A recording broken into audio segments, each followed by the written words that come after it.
Mic check.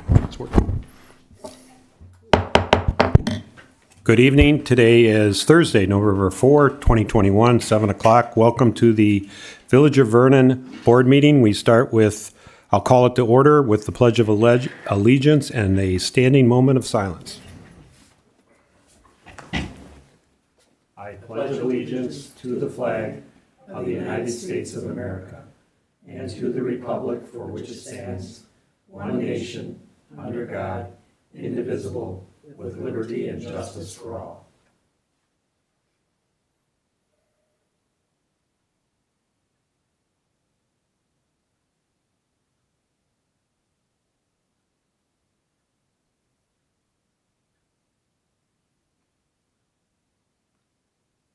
Thank you, everyone.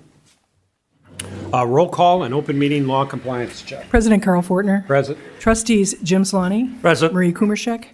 Lorene Dashik.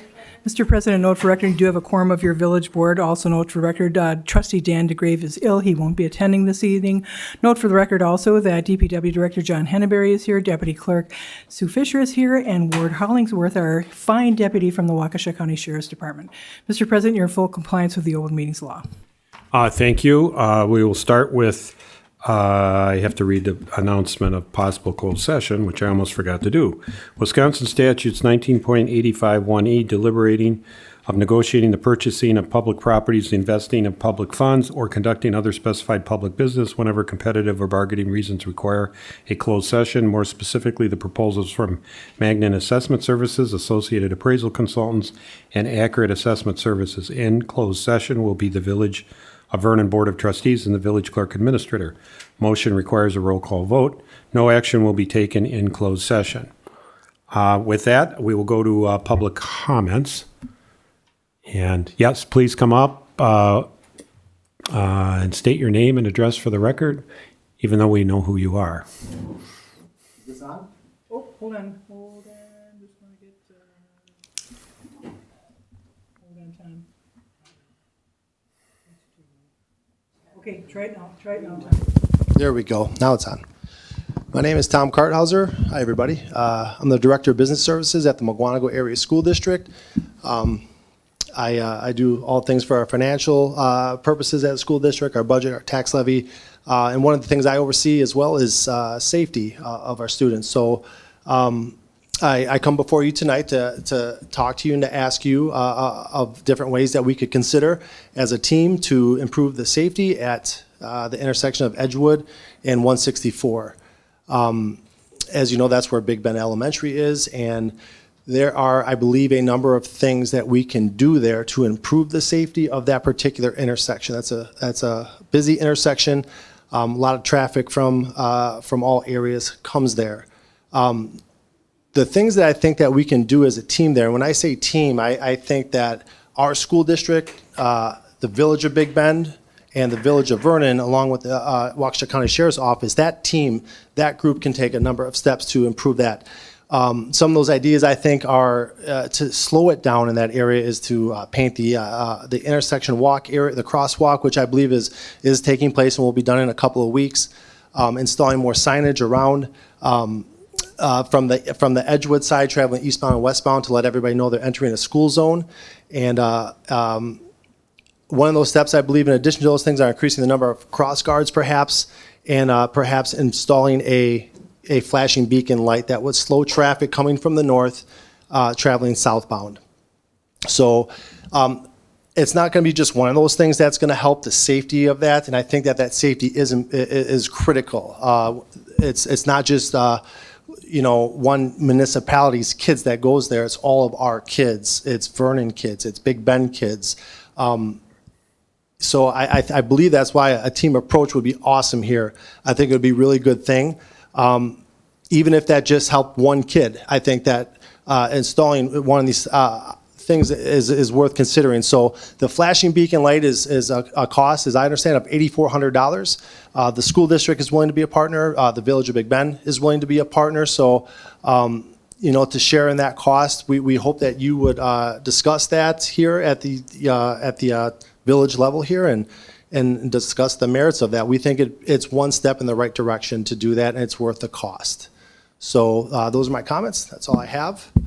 Thank you for listening. Can I ask Well, You can't. yeah. two questions?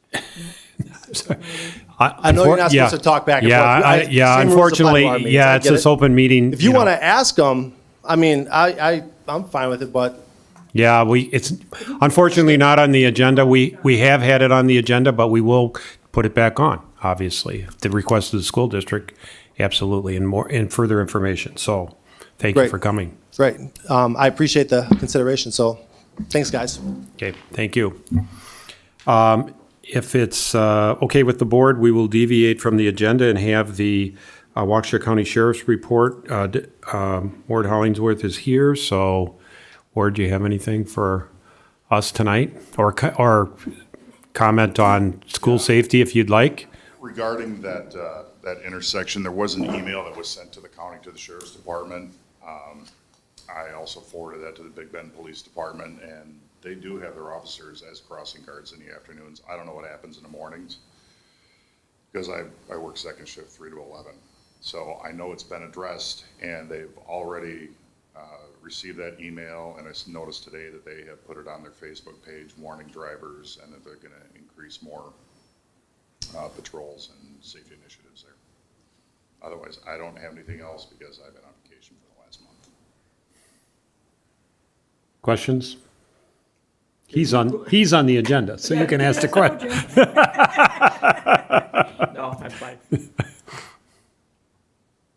Yeah, I don't have anything. Ward, I tonight. know you just got back, but I want to appreciate all the things. While you were gone, you had your colleagues assisting the village in some serious issues, and I have been emailing Ward on issues that had been happening, and he's been forwarding that to the other deputies that are patrolling in the Vernon area. Thank you, Ward. Sure. Thank you. All right, we will go to our regular agenda. Alrighty. Well, we could deviate and get Mr. Henningberry in and out if you'd like to hear DPW. We do have, he's part of the first item too. So John, why don't you give us your report, and then we will go right to the Whistler item on the agenda, which is number 6A. Well, we got a little good news. Our excavator got delivered yesterday. Oh, good. I saw it today. Yeah, so they were out training on it today. We just sent the guy out pretty much to go over it with them and give them the rundown. And so it's going to take a lot of practice and getting used to. There's a lot of technology on there that we didn't have on our 1990 old excavator. So came a long ways. So they've been kind of playing with that. I'm hoping to get that thing out a little bit and play around with the mulching head and stuff along the roadsides. So hopefully you see that out there. We'll be trimming trees and doing what we can for clearing right of ways. We still have a lot of mulch available. I think I only had like 6 loads that we delivered and maybe a couple people picked up. So there's quite a bit here yet. If somebody wants some, you're more than welcome to it. Free to pick up, otherwise $30 delivery. Correct. $30 a load delivery, and we'll help you load it here. If you bring a trailer, we'll load it for you. And setting up the snowplow salters, and we just got a couple left. Finished wrapping those up. We're doing pretty well on that. Obviously, you always got your bugs you got to work out every year. We got a little bit of like 2 plows left we gotta go over. Calibrate all the salters after that, and we should be ready to go here. So I don't anticipate anything coming anytime soon the way the weather looks, but let's keep our fingers crossed till we keeps it nice out. Got the parks pretty much wrapped up, closed up, all the soccer stuff and picnic tables and whatnot, so kind of got that all wrapped up too. I did get my road rating submitted for the Pacer, and the Whistler. I have applied for the grant. Last week I got that in, so. Pheasant Run, the manholes were supposed to be delivered next week, November 10th. Hopefully they'll have those installed within 3, 4, 5 days or something, and they can get that intersection kind of opened back up and secured. So then we're on a good step to getting that, we just have that punch list left. Right. And it's more minor things on that punch list. So the intersection is the main thing right now. So it sounds like hopefully we'll see that going in probably towards the end of next week. Oh, good. I drove by there. I noticed they were working, they headed southbound. I think they had blacktop on the shoulder at least then. Yeah, they got the turn lane, Turn lane in. yeah, asphalted. They don't have the going northbound. That's the one they have to do yet Okay, on the Myers Drive side. right. Because they had to change what was there, the culverts and whatnot, so. Oh, yeah, I saw the culverts. They're giant. Yeah, and Giant they're gonna ones. be removing those and putting these manholes in and doing something totally different than what was there. Oh, And that was the okay. whole problem. Those culverts just didn't work out. So they had to special order these concrete manholes, catch basins, and that's kind of what the holdup was, because these things were custom made. So, And the developer is paying for all of that. yes, yep. But that will get handed off over That to will us to be our responsibility. So they gotta once make they're it installed. done, do it right. Right, right. And Andy made sure, even putting steps in there, so if we have to get in and out, we have access, so, they're not real deep, so, it shouldn't be a big problem, but, and obviously, again, with the, snow plowing season coming, winter parking rules are again going into effect December 1st.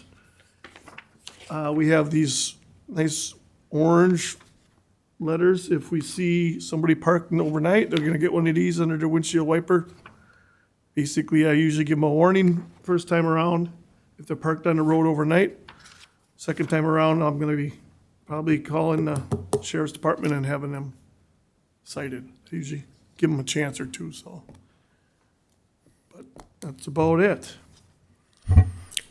Questions for John? Otherwise, this Whistler report, we can go right to item 6A. As village president, I need to sign that. You've approved it.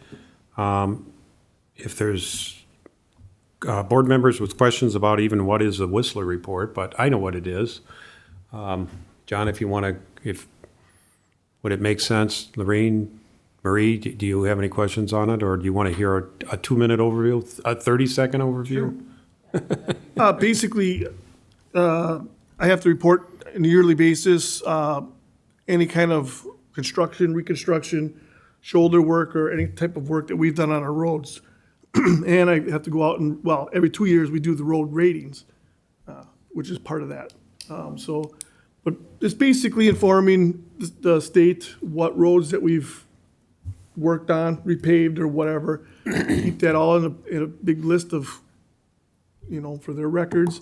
And it does, it kind of goes off of, we get grant money for some of that paving, stuff like that. So it's basically proving that we are doing some kind of construction work, with their money that they're helping us out with. So, and I have a map basically, and I draw on the map, I'll lay the roads that we repaved yearly. Carl has to sign it and approve the map basically and send it back saying that it's accurate. And I've got lists of all the road work that we've done, say the paving, like I said, crack filling is on there. Just all the maintenance, like I said, and shoulder work and whatnot, so. And new roads also, this is gonna be a first time for me with the Pheasant Run, new road added in there. So they need a plat map, and we've got a couple different maps here for them, so, for their records, so. When the plat is approved, I should just state, when the plat is approved, that when the board finally approves that plat, it goes up to the DOT and they put those roads in, on their tracking system. On their tracking, And the right. state uses it for federal databases too, for their granting also. Their funding, right. Right, and the developer is building that road at his cost, and Andy's out looking at it to make sure it's done, because it will eventually be dedicated over to Vernon, although that's gonna be Yeah, so after the second lift, which is usually after the homes start getting built in. Right. So it's going to be a while, but The other one I did not add in here because it says up to, you know, like new construction up to January, then they have another cutoff of like, I think it was May or March. I did not add Walter's cul-de-sac in there because I don't know how far along they're gonna be this year. It's not gonna be this year, obviously, but that probably wouldn't fall into this until after springtime anyhow, so just in case you were wondering about that one, I did not put that one in there. okay. Basically, you have to sign this as president. Yes, Is there grant money directly issued to us based on what's in there? And if so, where is that reflected in the budget? Your state aids, it's not, Whistler is usually used for, different programs, but your state aids are based upon, somewhat on what the Whistler report is indicating. But Whistler is mainly used for LRIP grants, local, the bigger state and federal granting, they use Whistler as a database. But Whistler, my God, they used it, Whistler is used much more than just for it's used for roads, but that database goes into a lot of different infrastructure for state reporting. So the state transportation aids are in the budget. We get like Something, six figures about, per mile, you get a per It's a mileage mileage. thing, Yeah, Right. per mile you get. right? And the more you spend on your roads, typically the more money you get. But nobody can afford to spend anything on their roads because it's expensive, right? Right. Well, and the key thing is if we don't fix our roads, that money will go down or, right. but we do use it, it's part of our road. The LRIP grant that I filled out, typically you only get that like every third year. Because there's so much money in it, they take all the towns from the Waukesha County, basically. Now that we're not a town, we got the money last year, now we're a village, we qualify for a different category as a village. So we should be able to hopefully be eligible for village money, which is a bigger pot than the town that's split up between towns, so. So hopefully that'll be another benefit of being a village. Yes, there should be greater funding, hopefully. But I don't know now if that runs also every third year also approximately. It's probably similar to that too, so. There was a big increase in LRIP funds coming up because of some of the funding. Well, it hasn't passed the federal government yet, but that's what they're telling everybody. The only bad thing is you're competing with like the Village of Menominee Falls, the Village of Mount Pleasant, the Village of Pleasant Prairie. Right. Big villages.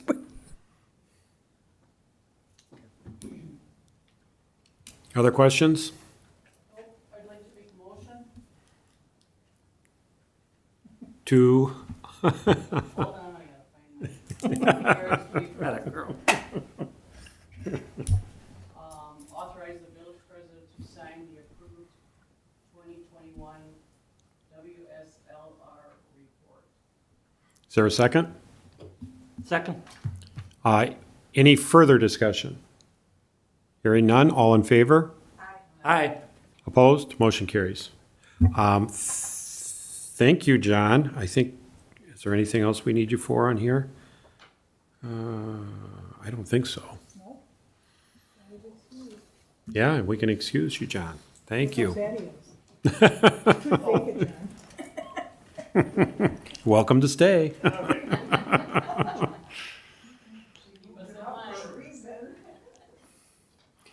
Uh, 6B, yeah, and it's not supposed to snow till at least January, from what I understand, so I don't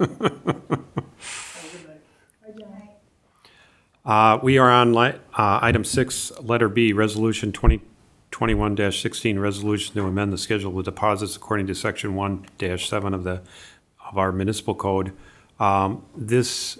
We've had this on our agenda and discussed this before. I think our consensus was to amend our schedule and at least raise the traffic portion of our fines and forfeitures up to our neighbors and typical state statutes. And I think that's what this does. We should have asked Ward to stay, because the first traffic citation he issued, he said, "Oh my God, you guys are so far below. All other communities follow the state, and so if the state changes, you see the verbiage that John wrote for other communities, that so you don't have to list all the applicable state statutes related to traffics and road. That's all in the state statutes, and it goes in the system, so whenever they write a citation, they don't look at our bond schedule, they just take the states. So that's one thing Ward said is, boy, you gotta change this.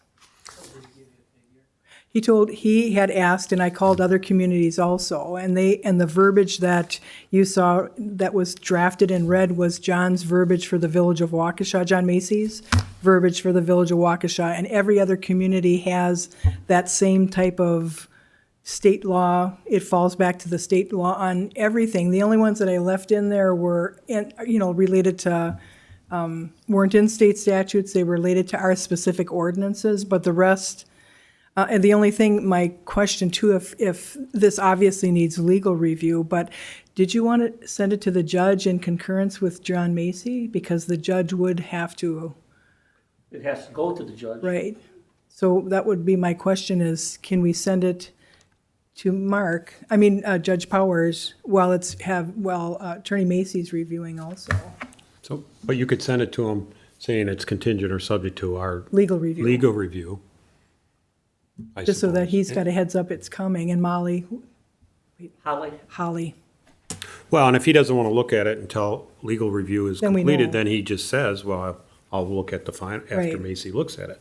Yeah, it won't hurt to send it. Won't hurt Right. to As long send as it. we say, Yes, right. Because that's what I did the last time, and Judge Powers approved it, and then John Macy approved it like a month and a half later, but it was approved, so. Right, and the one question I had was what's the effective date, but it is self-effectuating, that is, if it's adopted, it has to be- subject to Attorney Macy review, and it has to be posted, and it's got to be published, and it's got to be approved by Judge Powers, but as soon as that happens, then it becomes effective. Right. Anything with money, it's not effective until it's actually posted. So even if the board approves it with the contingencies, once that has met the contingencies, then I'd post it and I'd have a certification in my file, to delineate that it was posted, and then it goes into effect. But in the meantime, Lisa can get everything in the program so that as soon as John and Judge Powers approve, she hits a button and it changes all the fees.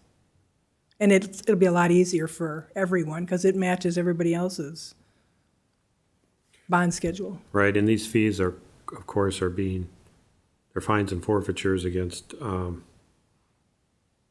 residents and others for, improper behavior, let's say, and needs to be done in a legal manner so people who have violated them can't go to court and try to argue that they weren't properly adopted. So need to make sure that we properly adopt these. And it should be stated also that this board didn't want to have speed traps per se, like some other communities do, but this board is very diligent on if they hear from residents indicating that there's a problem in an area with very high rates of speed, and that's what's being cited in Vernon, is it's significantly high speeds at certain times. So I just wanted the public to know that the board's not doing this to create little speed traps. They're truly looking out for safety. Okay, further questions? So we're looking for a motion to approve Resolution 2021-16, a resolution to amend the schedule of deposits according to Section 1-7 of the Municipal Code, contingent on legal review and joint, the North Prairie Joint Municipal Court approval. I'd make that motion, but we have to put additional verbiage in there for, well, I lost my train of thought already. God, I hate that when that happens. If you, I don't know if Carl, you made the motion or if Jim made the motion, but the motion reflects in the body of the resolution, it reflects, the process. And in the motion that was stated, it's Judge Powers and the attorney. And it, just by state law, it does not become legal until it's actually posted. Right, and it won't be posted until it's been approved. Yes, by the judge and And, Attorney Macy. And Was then it, by resolution, it then gets posted. was it related to finance, Jim? No, it was related to a date, and we didn't have a specific date. Effective upon, you could just say effective upon posting, but that really is a statutory, Yeah, Right, yeah, that's when I said that was the question I had, but the resolution in section 3, effective date, this resolution shall take effect immediately upon passage and posting or publication as provided by law. So to me, it's the date is self-effectuating because it's in the resolution. It's on the yeah, posting except we public. don't know when it's gonna get posted. Not exactly, Not right, exactly. right. So we can't say, because I was looking for January 1, 2022, And or is that something. posting by the judge or posting by us on our website? it's got to be posted in 3 places. So it'll be the website Okay, here, our yeah. post- Okay, That's when it becomes Inside legal. and outside in the website. just like an agenda or, Right. yeah, okay. I'll make that. I got it, Jim. I figured you would. There's a second. Marie, did you second? I mean, Yes. Okay, we've discussed it. Any further discussion? Hearing none, all in favor? Aye. Opposed? Motion carries. Okay, now we're on letter C, Resolution 2021-17, a resolution to amend the redistricting of wards in the village, of wards in the village of Vernon pursuant to the 2020 census and Wisconsin statute, section 515, sub 4, based upon changes made by Waukesha County to districts 24 and 17. I'll turn this over to our administrator clerk. We did warn everybody the first time we passed this that it was going to be amended, and of course, sure enough, has been amended. Although looking at the emails, it was like it's- zero population. Yes, amendments, it doesn't have any significance as it relates to population, but that's typical when a resolution, as much as you work with the county, the state, and the feds on your redistricting, and if you watch the news, this is a very contentious issue.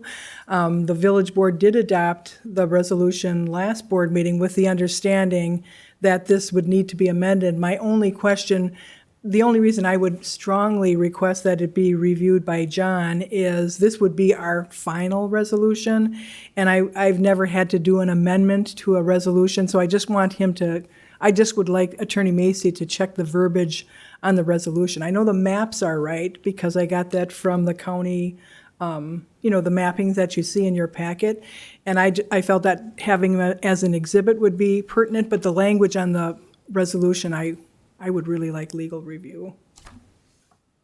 Just have a question on the districts. Did we not have 3 districts? We still do. We have 3 and this one has an effect only on County Supervisor District 24 and 17. 15 is not affected. Yeah, so we still have 3 supervisor groups, which is pretty unusual.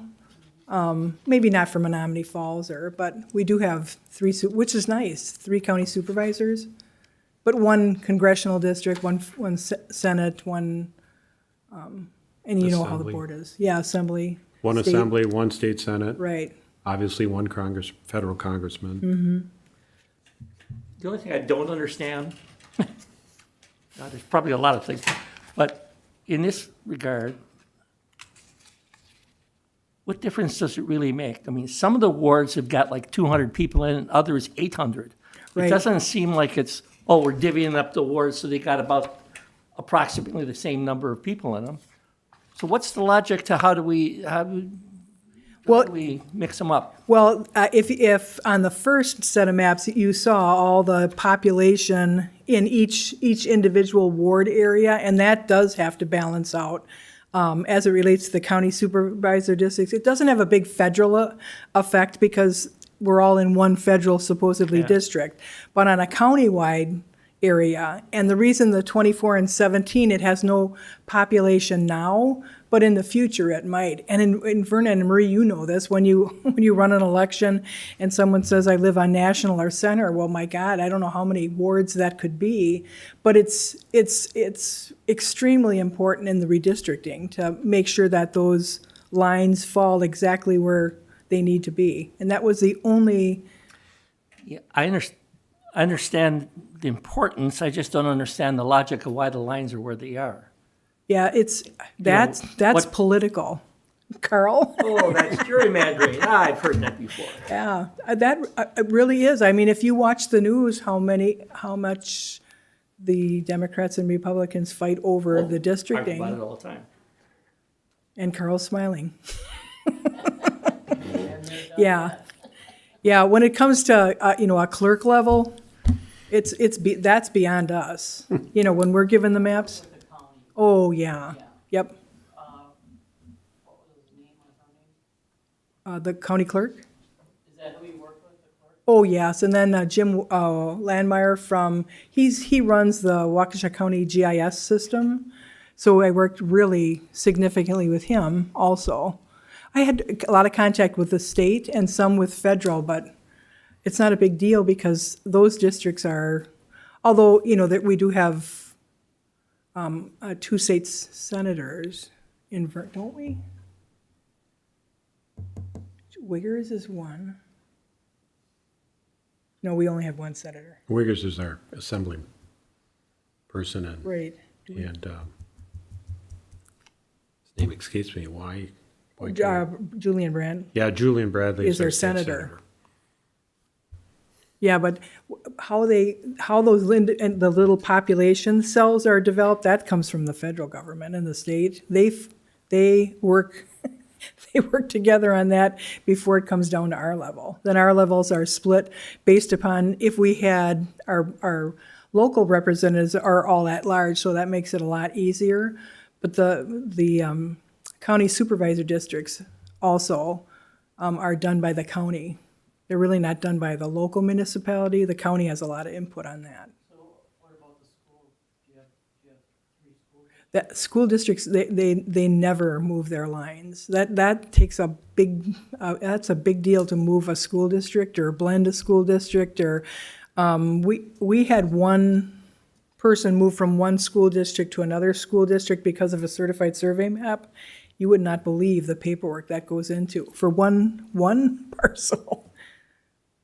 Yeah, school districts' lines are really, really significant. They don't change. Right, and the school districts are at large too, and I was going to make that point. I would personally be more concerned at the local level if our wards really meant anything to a municipal election. They do not in Vernon, because everyone is elected at large. Right. So it doesn't matter what ward you vote in. So when the smart election workers ask me what ward I'm in, it's like, doesn't matter. If it'd be just a local. Yeah, doesn't But it matter. does matter because it's reported to the state by Right. wards. Right, it is reported by Right. the states, but it really means nothing, and because of the county supervisor districts are being drawn, or redrawn, as the case may be, and depending on which political party you are, you claim gerrymandering if you don't like it, and otherwise you claim it's fairly done in a constitutional manner. I was just surprised with the census work that was done. We lost 200 people. But why did we have to approve it if we really don't have much say in it? It's statutory. It's the law. And by God, we abide by the law, Jim.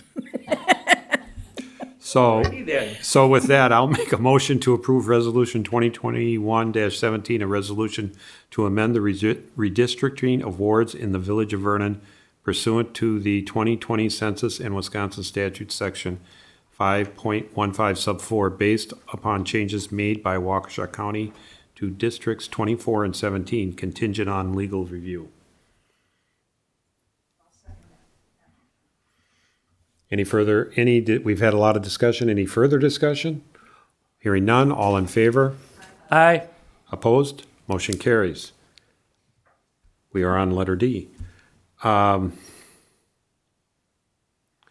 2021-07, an ordinance to repeal and recreate the section of Chapter 23-04C7 of the Village of Vernon Municipal Code entitled Revenue and Expenditure Funds of Budget to allow online or ACH payments for invoices approved by the village board. Clerk Administrator Shu, could you? By local ordinance, anytime this ACH transactions or online transactions are done, it must be approved by the village board. And Menards and the Horton Group and Waukesha County just made that request to have their checks mailed to them or their payments done by ACH or online.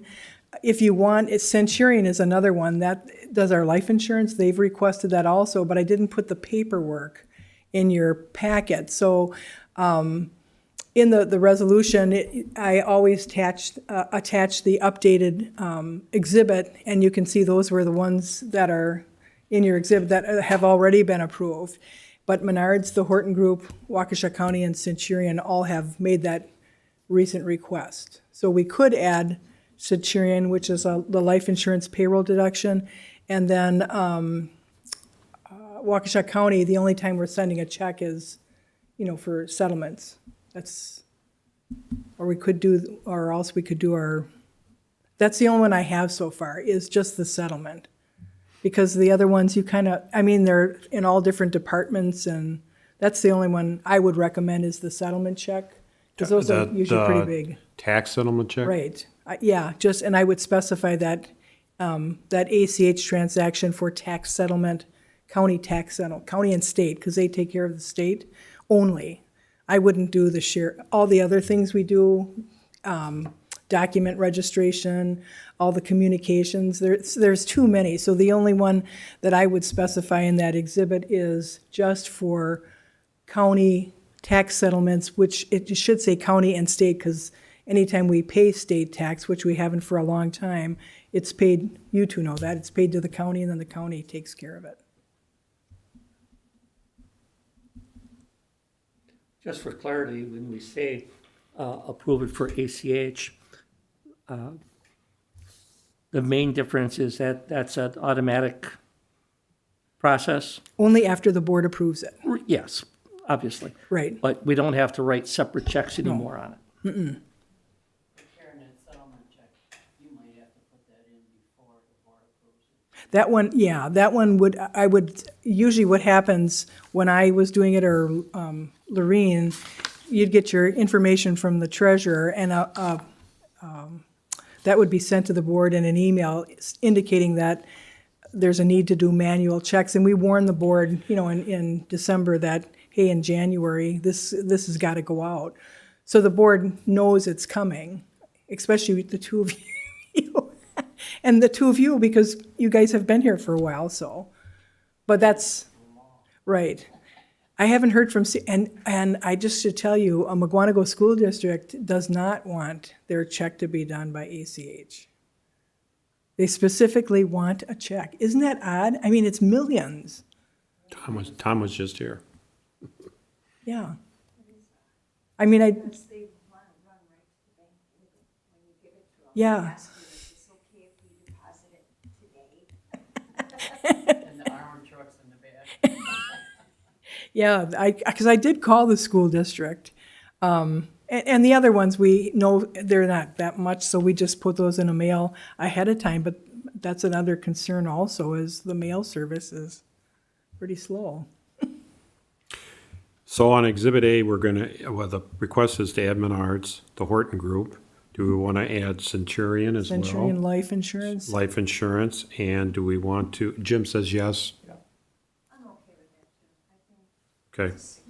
I mean, Centurion Life Insurance is every month, yeah. I think we should probably do all of the settlement checks that way, honestly.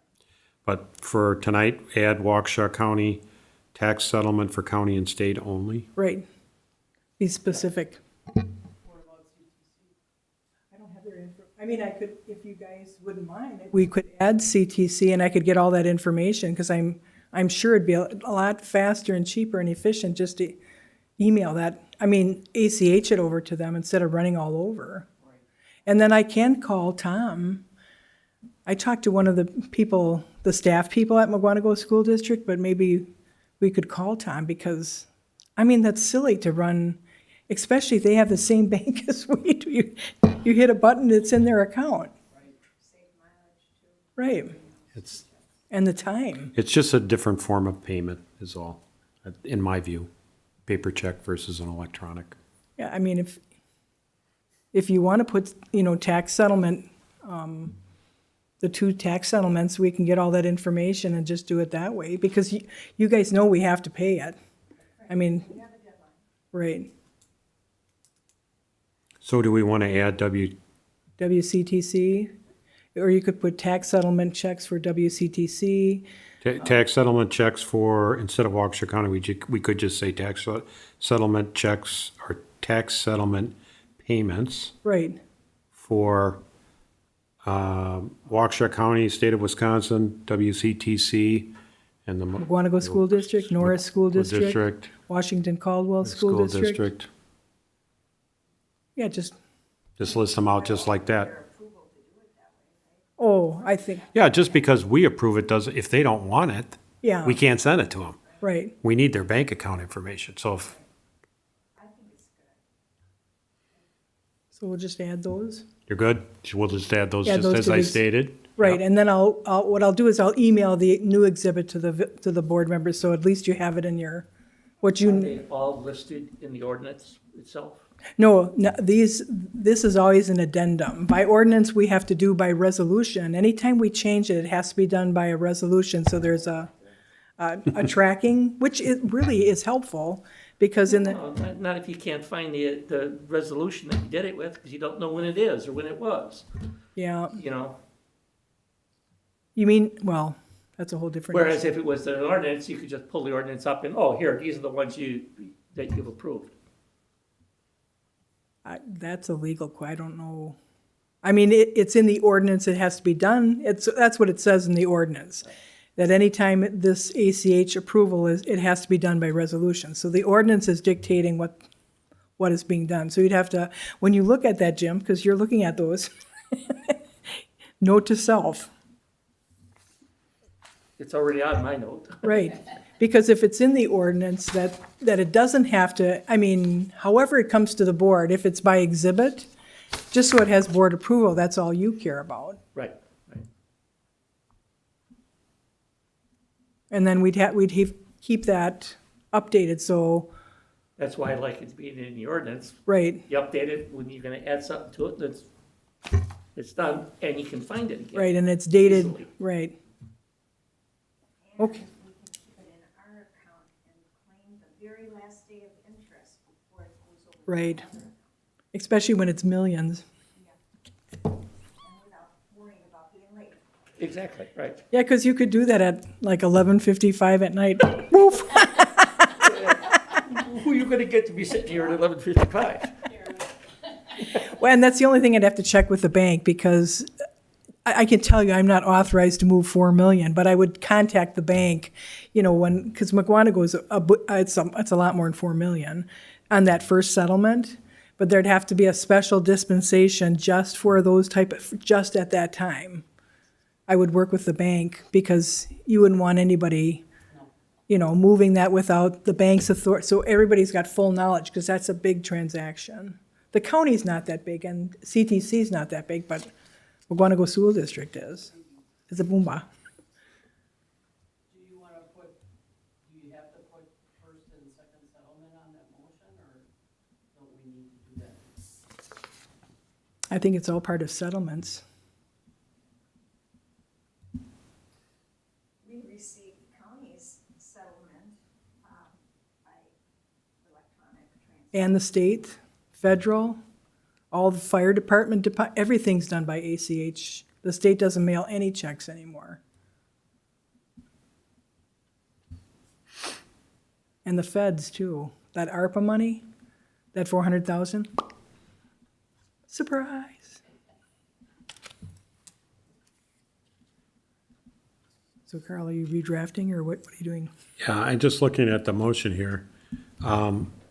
So I'll make a motion to approve ordinance 2021-07, an ordinance to repeal and recreate section of chapter 23-04C7 of the Village of Vernon Municipal Code entitled Revenue and Expenditure Funds, a budget to allow online or ACH payments for Menards, the Horton Group, Centurium Life Insurance, and tax settlement payments to Waukesha County, State of Wisconsin, I suppose WCTC, Waukesha County Technical College, and McWanago School District, Norris School District, and Washington Caldwell School District, contingent on legal review.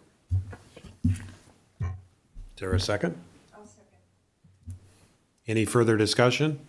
All in favor? Aye. Opposed? Motion carries.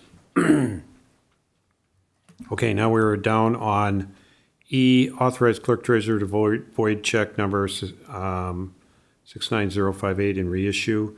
The check, our ordinance require board approval to void out checks. So we'll turn it over to Karen to explain why we need to do it. When this information was given to the village board, it appeared that we issued the check to the right vendor, and obviously we did not. So the check, it really was approved by the board, but obviously by the ordinance, we can't void out a check unless the board approves the voiding. So what we do is void out check number 69058 and issue it in the same amount to the total mechanical contractor for the same amount. So we paid Granger incorrectly. Yeah. They alerted us to the error. They're sending it back to us, so we shred the check or something, or Yeah, they already did. they already shredded the check, okay. So it is voided on their side, and we're just gonna reissue it to the appropriate vendor. Right. So they're short right now, I assume. That vendor is short, Total Mechanicals. Yes. It's their money Right. And they're in agreement? to be paid, yes. Yeah, okay. Well, Generally. yeah, they were obviously shorted somehow, or didn't invoice us at the same time, and Well, that was really, the bill just said kind- Granger on it really big, but Granger must have outsourced to Total Mechanics, or if Total Mechanics did the work for the fire department and bought the parts from Granger. But, I mean, when you look at it's very confusing, so, but obviously you don't want to void an invoice, a check without board approval. Bless you. I'll make that motion. any further discussion? All in favor? Aye. Opposed? Motion carries. Was it seconded? Yes, trustee Very second. Kumarchak. So quiet you were. You did- I heard her. Authorize, we're on letter F, authorize village president to discuss 2022 contracts agreement with department heads and independent contractors. I think we need to get that process started. If, the motion would be to authorize me. If you wanted to add a trustee, that would be fine too. We can't add more, because that would be a Why do we meeting. even have to authorize? I mean, Right, you're well- not Well- finalizing anything. Yeah, can't we have, negotiate. right, we have this Can't. ordinance. Can't negotiate. So put that on your list. I forget the number of it that says nobody, including the chairman or president and trustees, supervisors, can negotiate anything with anybody without the whole board approving it. So that's why I come in and say, well, even to discuss it, then there's always a line. Can you discuss it? Well, I suppose you're not really negotiating, but where's the line, at that point, right? You're just getting enough information to bring it back to the board so you guys can discuss Right. it. Right. And it's November.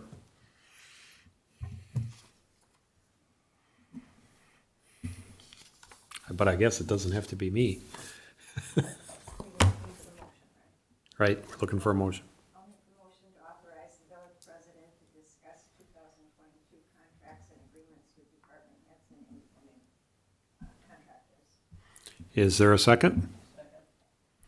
Any further discussion? All in favor? Aye. Opposed? Motion carries. Proposals for roof repair at Vernon Fire Station Number 1 at Woodland Drive. We did get some proposals initially. They fell within the public laws requiring that a notice be given. And so we issued a notice, and we got one additional bid that was extremely high. And so what the request is for is to reject all the bids and rebid it out in the spring, because it's getting kind of late. Unless you're gonna get it in when it's this coming week As to long get as we're shingles. not gonna get damage. Yeah, we're not get- Additional damage. Right, I don't think it's leaking, I think it's Yeah, more. it's just cosmetic. And that's why we didn't get the bid, we had so many before. The contractors that gave a proposal said, I wouldn't do it. First of all, it has no effect on leaking or damage, but cosmetic, and they had said it's much better to do it in the spring where the roofing can adhere to each other You and. need the sun. Right. So we'd be looking for a motion to authorize the clerk administrator to reject all the bids and to rebid the roof repair at Vernon Fire Station Number 1 to the spring of 2022.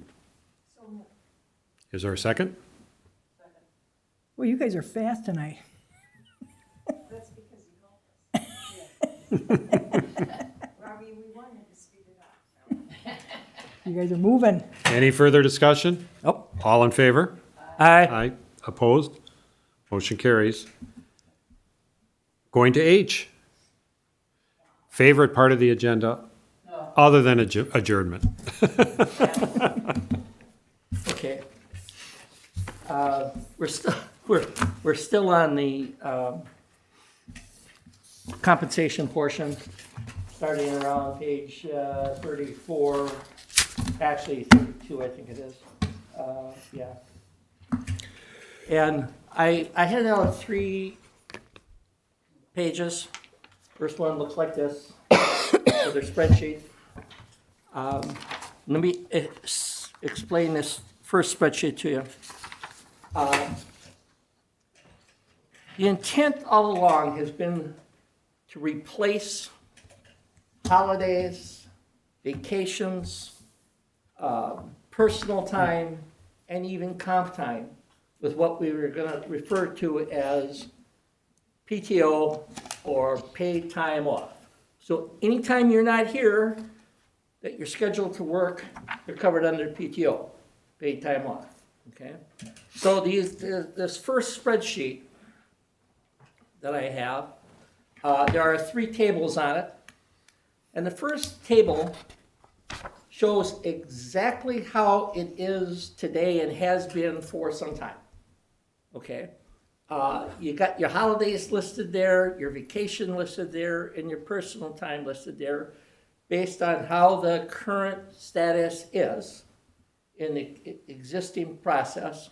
And that comes up to the totals that I show across based on the year that you were hired. All the way from the very first year to 12 years out. After 12 years, it stays the same because you got the same number of holidays, you got the same number, the 4 weeks of vacation, and you earn the same amount of personal time. Now, this table is set up, although it's for the whole year, it's set up with the total hours. So, for example, if you look at the 5th year, you have a possibility of 216 hours of PTO. So the second table divides that number of hours by the number of pay periods. There are 26 pay periods, which are noted on the table, in between the tables.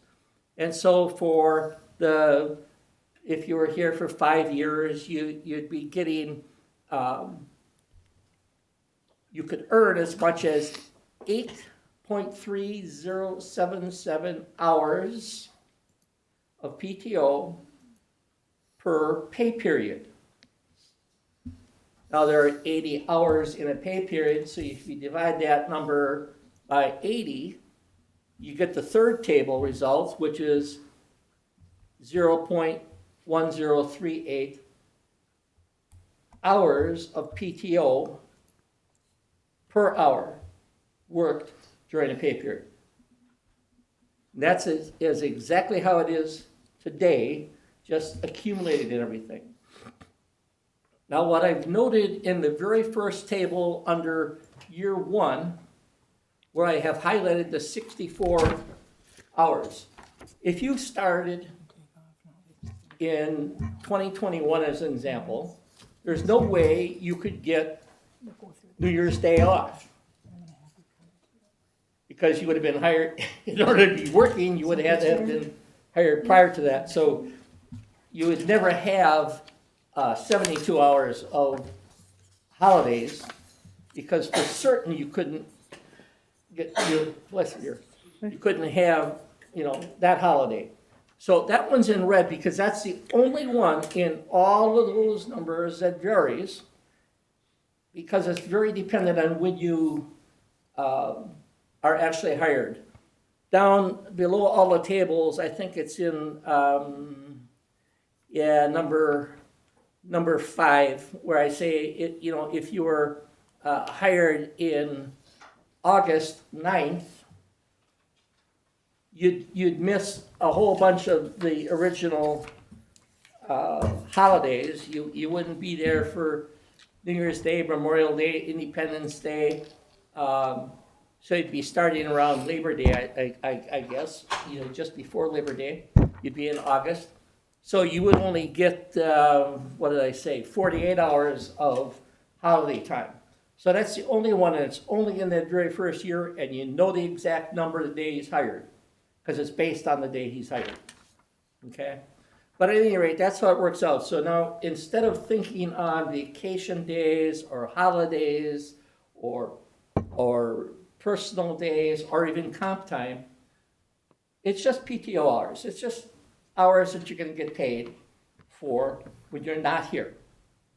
So I've got 7 or 8 rules down below that covers some of the rules, and really only one of them is controversial at all. So this whole thing is totally dependent on how we're making absolutely no changes in what's happening from today, just going forward, okay? So basically, the first year you do anniversary, second year you do It's anniversary, all because the way through? for your life, it's when you were hired is when your numbers would change. I was going to cover that later on the second page, where I show a new version of the timesheet, which isn't necessarily required to use it this way, but this has all automatic calculations done in it based on the spreadsheet. So it's just an example, and I would have to work with our clerk administrator and like with John to see how they really want to make it work. But I've got it in one spreadsheet that I can do anybody forever, okay?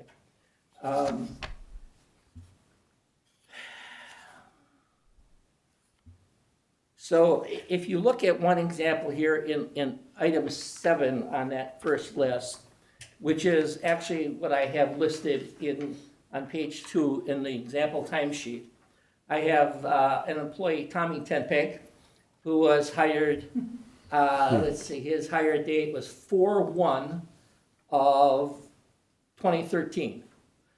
Therefore, if you look down in the upper right-hand corner, there's a box that has a lot of the information, and that's all being drawn or calculated automatically.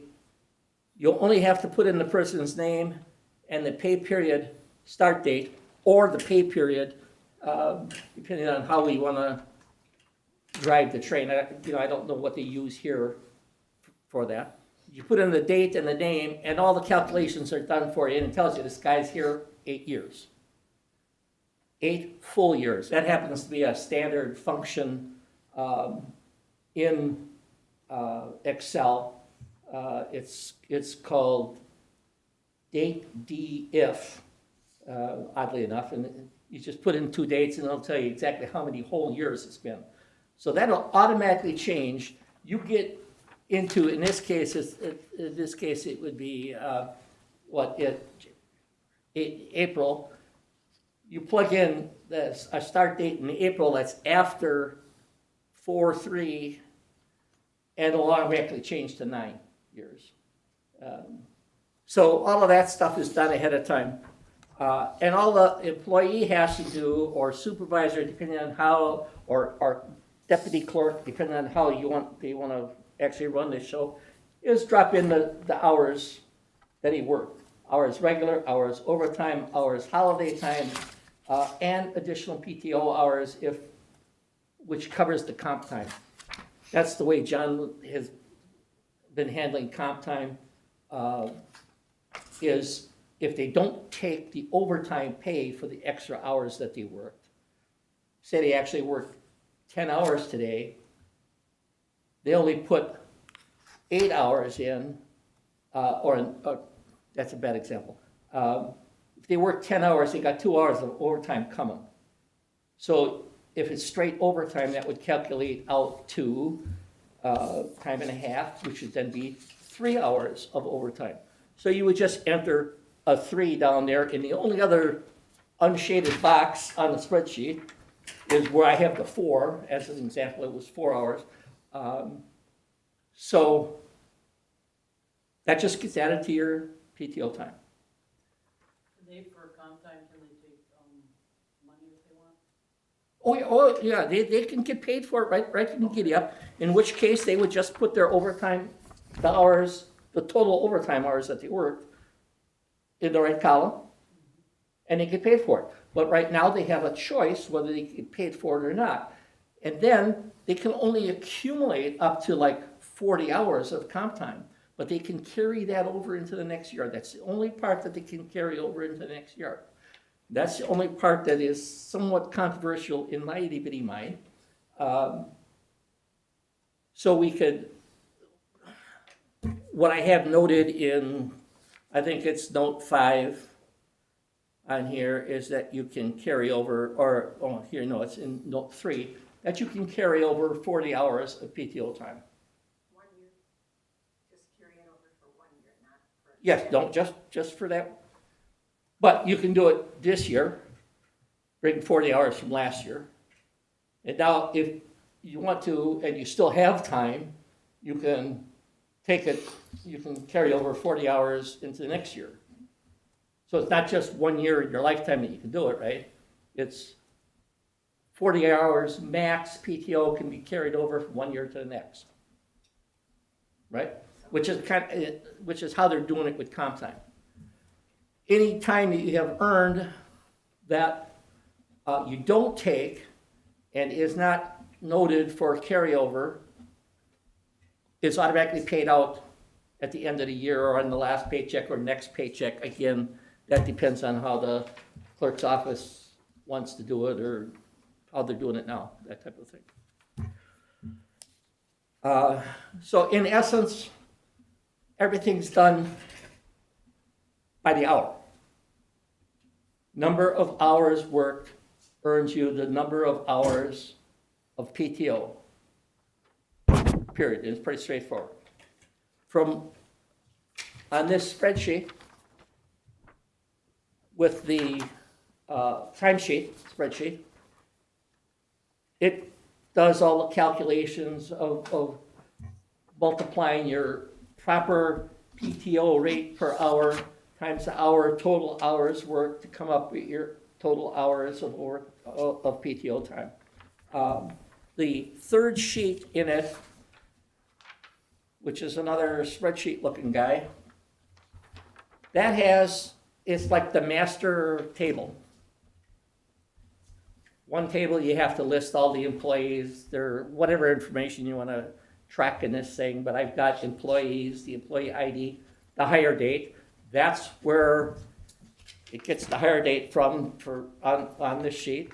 The salary rate, the current rate he's at. It's the only spot it needs to be in.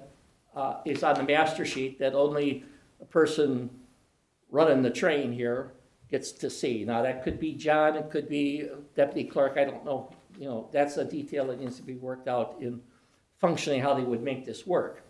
And I have listed here the accrued PTO hours. That doesn't have to be in this table. It ultimately gets posted to the table, the vertical table that you see here. Because that's what happens is when it's calculated, the number of hours that you had coming in, plus the number of hours that you earned, minus the number of PTO hours that you used, is the amount of PTO hours that you have remaining or banked, if you will, to use in the future till the end of the year. So that's stored by pay period. So you can always go back and see, you can back calculate every one of these numbers on any date forever. The one horizontal table that I have,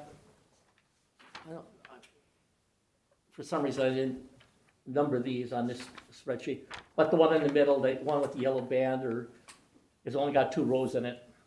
That is a copy of the table from the front spreadsheet. It just has those numbers from that calculation in it. What we would include in the handbook, I would say, is whatever we're going to use for the timesheet,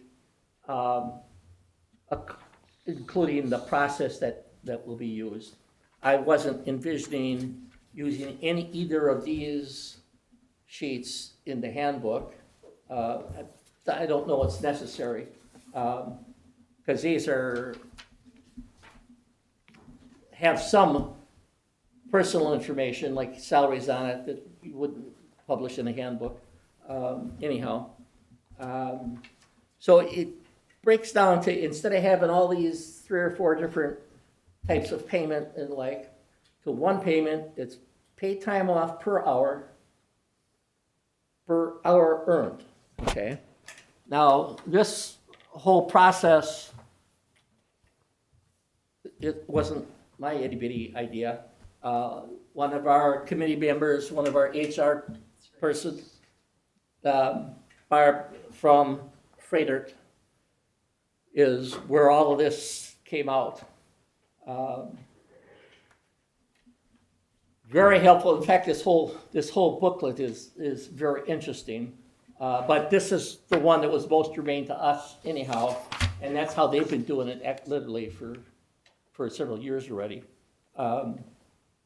Both of our HR people agreed that this is the right concept, and left it up to me to just draft an explanation to us. We meet next Tuesday again, and we'll just confirm what input that I get from tonight. And I had set up a meeting with John to go over this tomorrow. Okay. I haven't talked with him about it yet, only because I wanted to get our input from the board here. And I'll work with John on details, and then Karen on, okay, how do we actually implement it so I can get it in the book. Right. 40 hours is 1 week. I'm sorry? 40 hours is 1 week. Yes. And you keep referring to, Pay period is 80 hours. okay, gotcha. Because it's your one paycheck.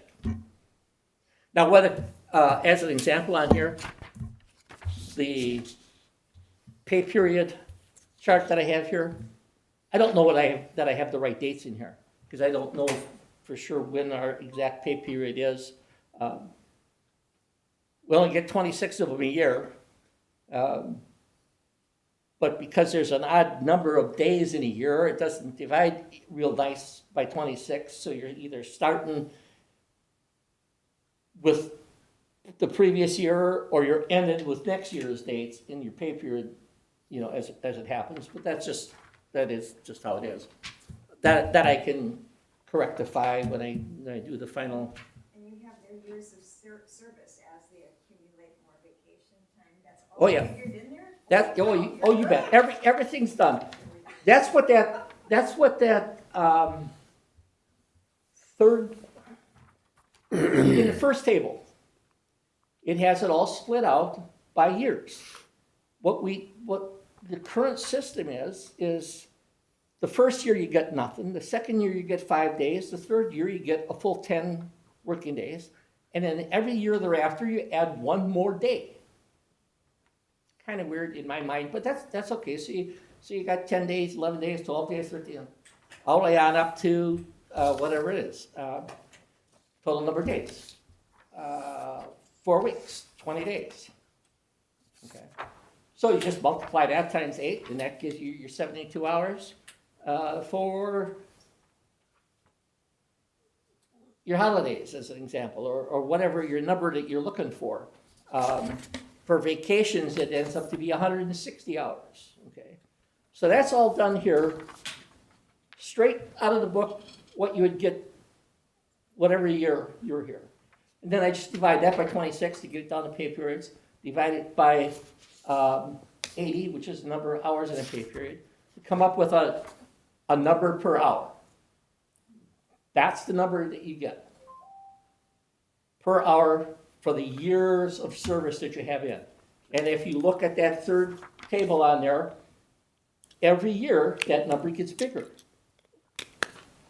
It's a 4-digit number, so it's a small, it looks like a small number, but when you multiply out by 2,080 hours per work year, that ends up being a bigger number.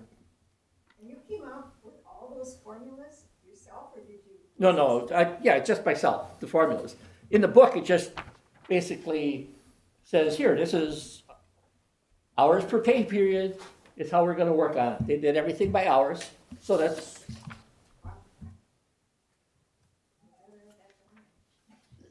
Well, yeah, I've done a lot of spreadsheet work, and so I'm pretty, now, the other thing about this is, everything in green, any of those fields that are in green, are locked. Nobody can enter anything into them.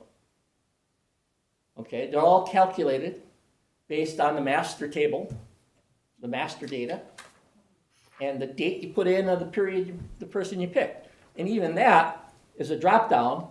You put the cursor in there and you pull down and it pulls the number, it pulls the person's name off of the master sheet. So there, you can't ever have a different person. If he's not entered in this master sheet, can't do a time sheet on it. That kind of thing. So there's discipline that has to be done in putting the data in to the time sheet, but you got to have it somewhere,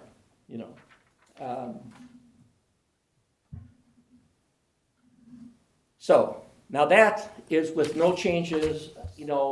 I was adamant about adding some additional hours to it for that first year because I didn't like no vacation in the first year because it didn't leave them anywhere to be sick. The only thing they would have gotten would have been 36 hours max, because you don't get personal time during your probationary period. Okay. So at the 4 hours per month, whatever it is, you only get a total of 36 hours for the whole year of your first year. So not changing that and not adding any vacation, but what I realized is, okay, you also get holidays. Now it's important to note, if somehow you were there, you're not going to be there for January 1st of your first year, regardless. So the most you could get for those holidays is 64 hours. That'd be the max.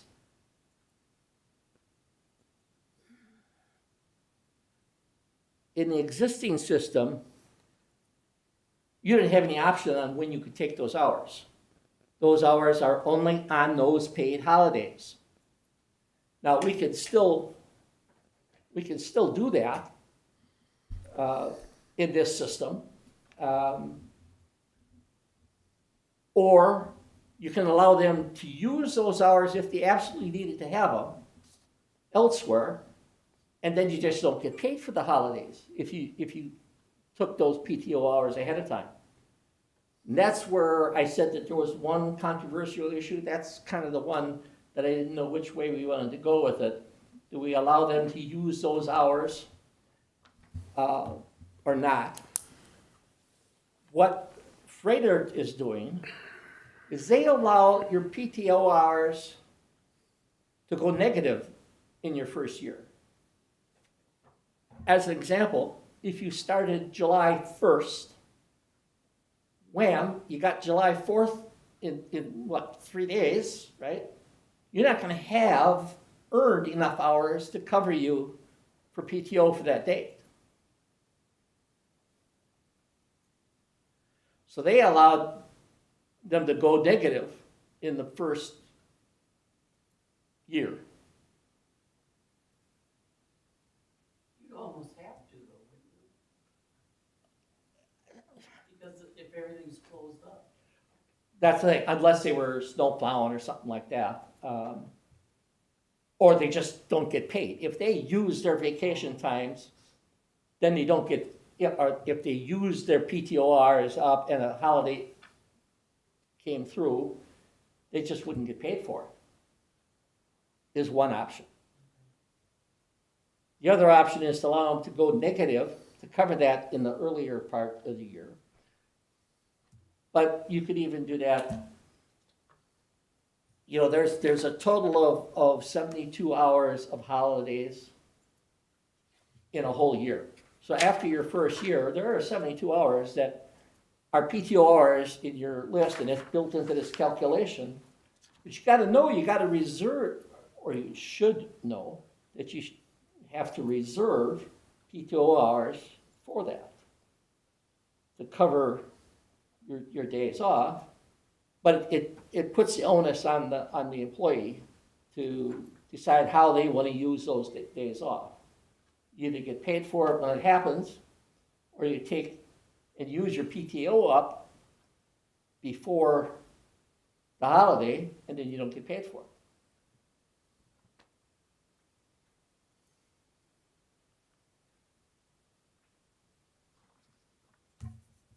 In the first year, allowing it to go negative, you know, I don't have a problem with that. I see the logic to that. But after the first year, you don't want it to go negative.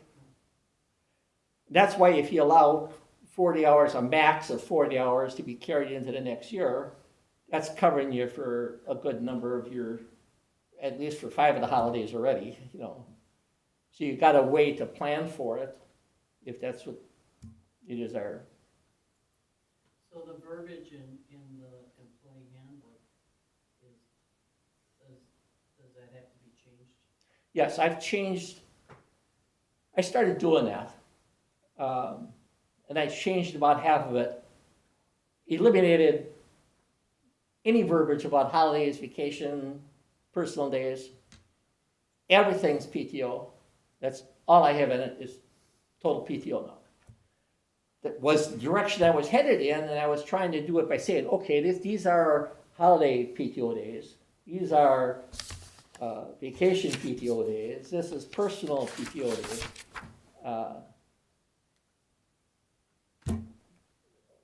That was more for explaining to people, to the board first off. That didn't go real well, you know, because it made more.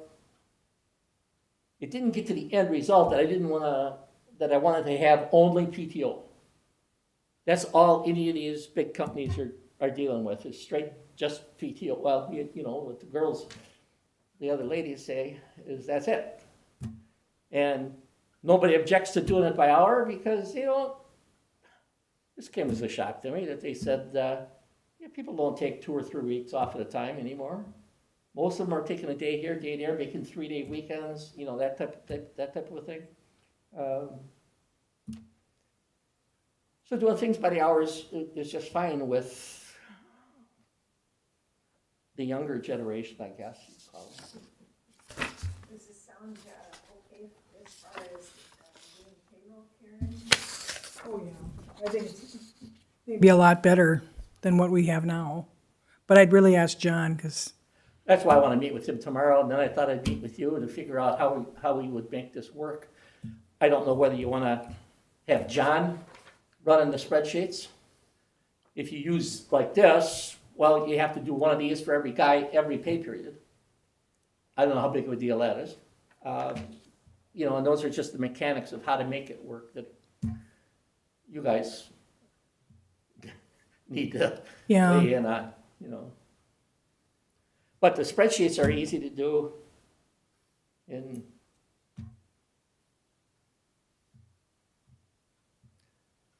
questions? It's a lot of work putting these spreadsheets together. I do follow along. I have two reservations. One is you've touched on, that is the holidays and the person saving time because the holidays are backloaded in the year. 5 out of the 9 holidays are in November, in the last 5 weeks of the year. Right. And with that PTO account building up, you could say should and, you know, that kind of thing. Personally, I would think that the holidays should be holidays and it wouldn't upset your spreadsheet. You just put a 0 in there and it's automatically going to calculate. So the holidays should be holidays and as opposed to being blended in with the PTO. And I just think it, you know, would, you know, we're going to have an employee without, you know, I'm not going to get paid for Christmas. Well, it's because you use your time already. And then they're going to come in and it's just, I don't want to, then you're going to, well, it's because of your mismanagement of your PTO. Well, I don't want to get into those discussions if I can avoid it. That's why I put it in red on that one. Yeah. I didn't like this. Yeah. So, I mean, I think it works and the holidays could be the holidays. That's the way it is now. But the rest of it would work. The other reservation I have is this, and again, I think it can get fixed. But let me identify the issue. When you calculate the, you know, the point, whatever it is, 1038 after 5 years per hour of PTO, and you do those calculations, you're assuming 26 pay periods and 80 hours in those 26. So that comes out to 2,080 hours. Okay? Right. But then when you go over to your timesheet, you're getting PTO earned on overtime pay. Well, overtime pay is being paid time and a half. I don't think you should be earning extra PTO time at the same time, particularly when your fraction, your 0.01 or 0.1038, sorry, at year 5, your example, was calculated assuming just a regular work year without overtime.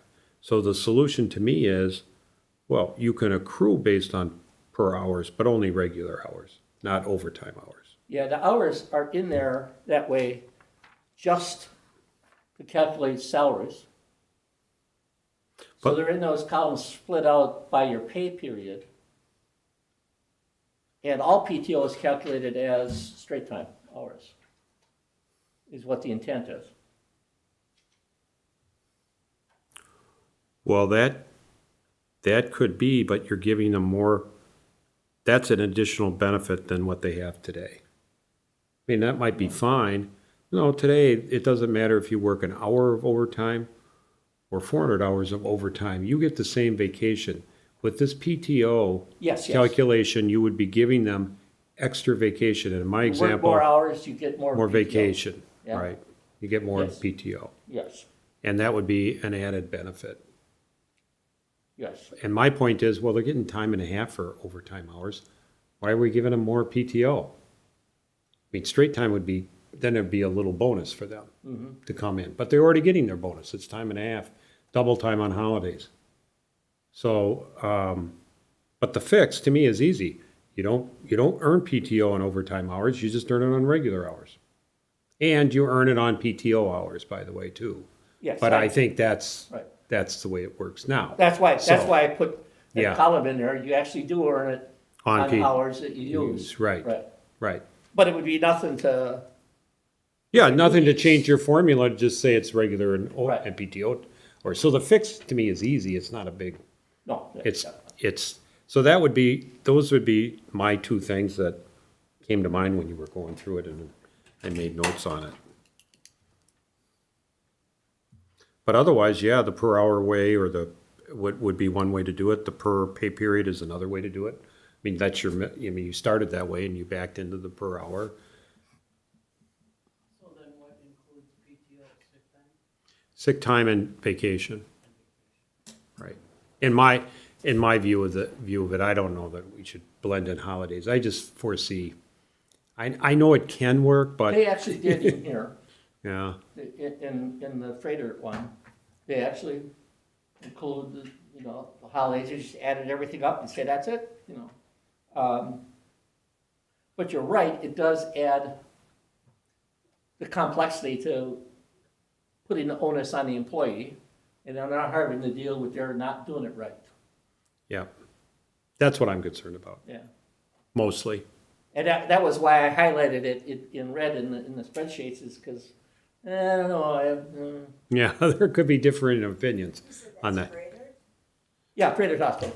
Well, maybe that's because people need to work on holidays at greater. They have no days a off. They true have no, statement, but- they have no regular work weeks. I mean, that kind of stuff. They just, they got people, regular work weeks are, Saturday, Sunday, Tuesday, Wednesday, Thursday. It just, Nurses are making their own time. Right. When Yeah. when they wanna work, that. And they My have- mother does that, just, well, I don't wanna, they have super schedules, work 14 days in a row and you get 14 days off and Right. all kinds of things over there. So, but you're right, I think the big difference is every day, somebody has to be working. So they are actually literally scheduling 7 days a week.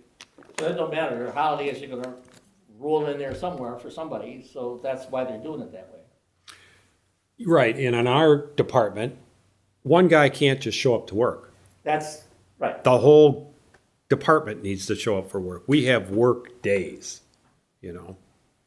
where everybody shows up. Just like an office, so I have think, regular work days and regular work hours. At a hospital system, medical system, right, it's 24/7. we can leave the holidays out of the calculation. That's easy enough, right? Yeah, that's a no-brainer. And the formula could be changed just to regular hours. We're at regular and PTO hours for the hourly. It wouldn't with surprise the me if crew. it already is, because in the back of my mind, I've always only considered straight time, just like the number shown down here in that bottom right-hand corner where it shows a 4. That's where John had put in the comp time hours. That's already calculated to be straight time hours. How John is doing it today.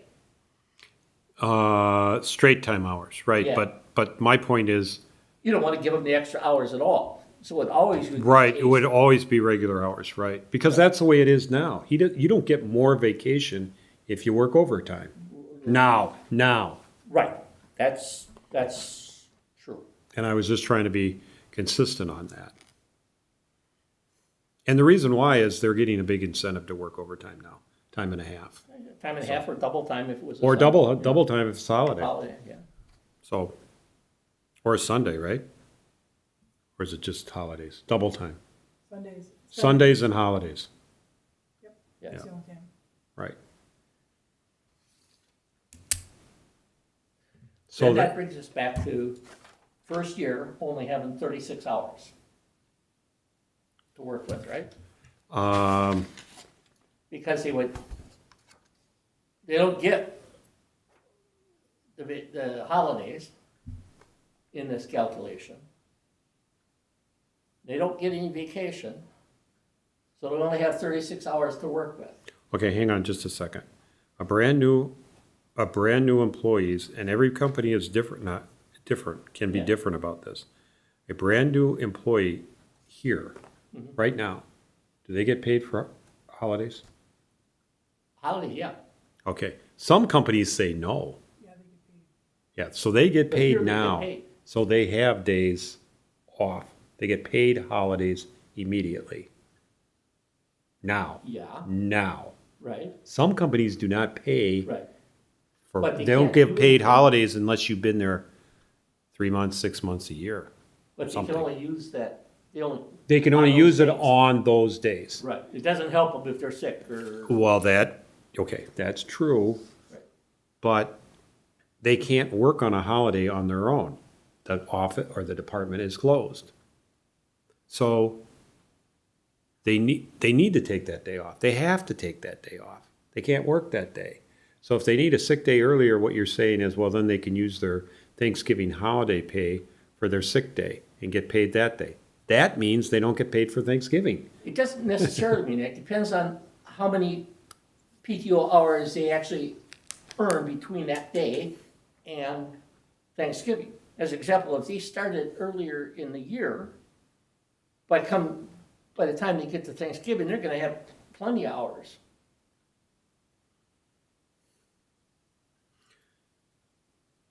You know, but if they started too close to Thanksgiving, they wouldn't. Right. So, well, to me, it's like, well, you're just timing the days, you know. Yep. Yeah. The other way is you can allow people to go negative temporarily. But Right. that's the same kind of concept. I just think it's too, I just think it's going to be problematic with the holidays. Now, back to the new hires and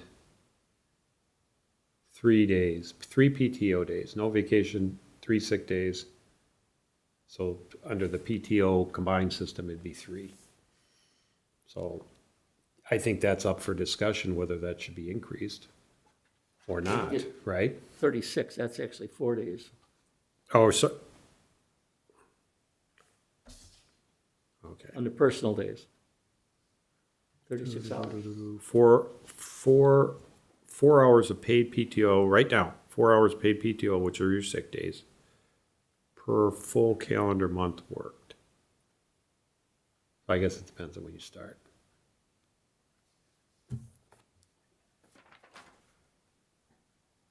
And then it says, 2, new employees will not accumulate personal days until after successful completion of the probationary period. We said that's 3 months.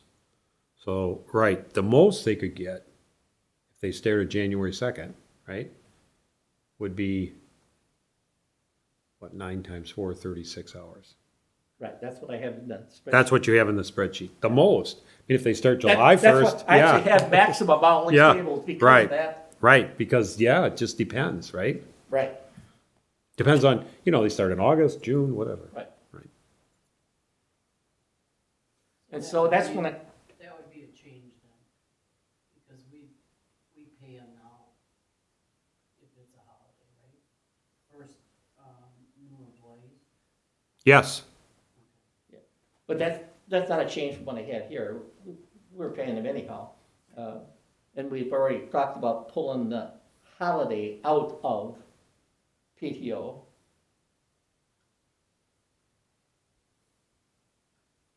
And just, these are the holidays that we will pay, and if you're here during that holiday period, you get paid for it. So they can't use that PTO hours up before the actual holiday comes. Where Carl was thinking, you got like 5 holidays in the last 3 months of the year. You could use those all up at the beginning of the year and then quit. that's true. They could do that too. That is not right either. And that's not right either. Right. So that's the other that's the other reason why you'd want to take it out of the accrual. Just for that, because they're getting accrued all along from the 5 holidays at the end of the year are being accrued in January. Right. So I can pull the holiday hours out, that's no problem. They get no vacation in the first year. That's exactly how it is today.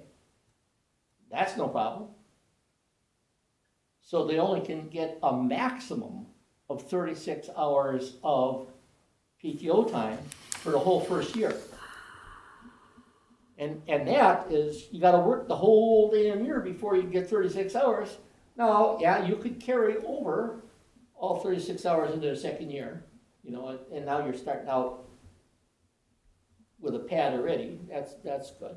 However, you went the whole year with nothing. Now, if you get sick,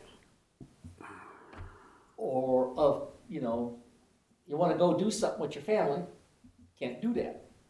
Well, you can. Well, but you then can, you still get paid. Paid, right. Right. So that's the point that we're talking right now, is 36 hours maximum. If you started, you know, after July 1st, you're only gonna have, what, 18 hours maximum? You Or know, 9. Right? First 3 months, you get nothing. If you start July Well, you 1st. can't use it. It says, today, it says new employees will not accumulate. Not Yeah, accumulate but they means we zero. weren't talking PTO hours. I did it, the way I have it in the spreadsheets is you can accumulate it. Oh, You you were, can't use it. Because I had holidays in there, I had. yeah, you know, right.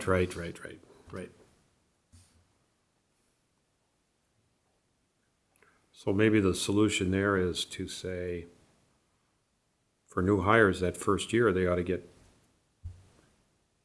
more.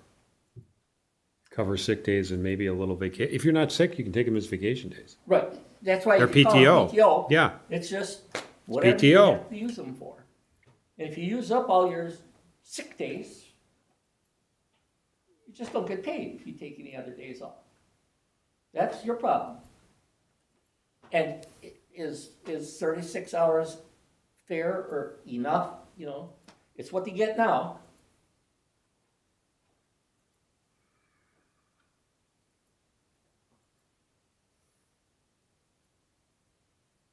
Now, if we made that, as example one, 40 hours, that would give them a week off that they could take. They can't take it during probationary period. And then thereafter, it's the hourly, you know, 4 hours per month, you know, that you would earn.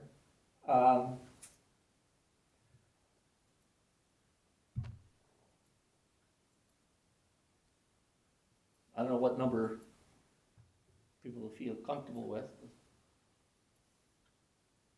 Might make it easier to hire new people if we had Yeah, a little vacation PTO time. Well, I think it's helpful to call it all PTO time, first of all. Okay. right. Sick that's what days, this- sick days or personal days and vacation. Holidays, I would keep as holidays. Call it PTO time. Then we can discuss, is it 40 hours? If they were here January 2nd? Right. Or is it some other number? 60 hours, as opposed to 36 hours. Could be 36 hours, but I kind of like the 40 hour, the 40 hours just because it's a week's, if you don't get sick, it's a week. Right.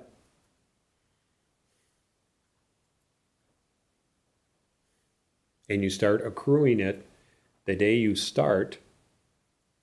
In effect, if you quit within your probationary, or your employment is terminated within your probationary period, it's zero.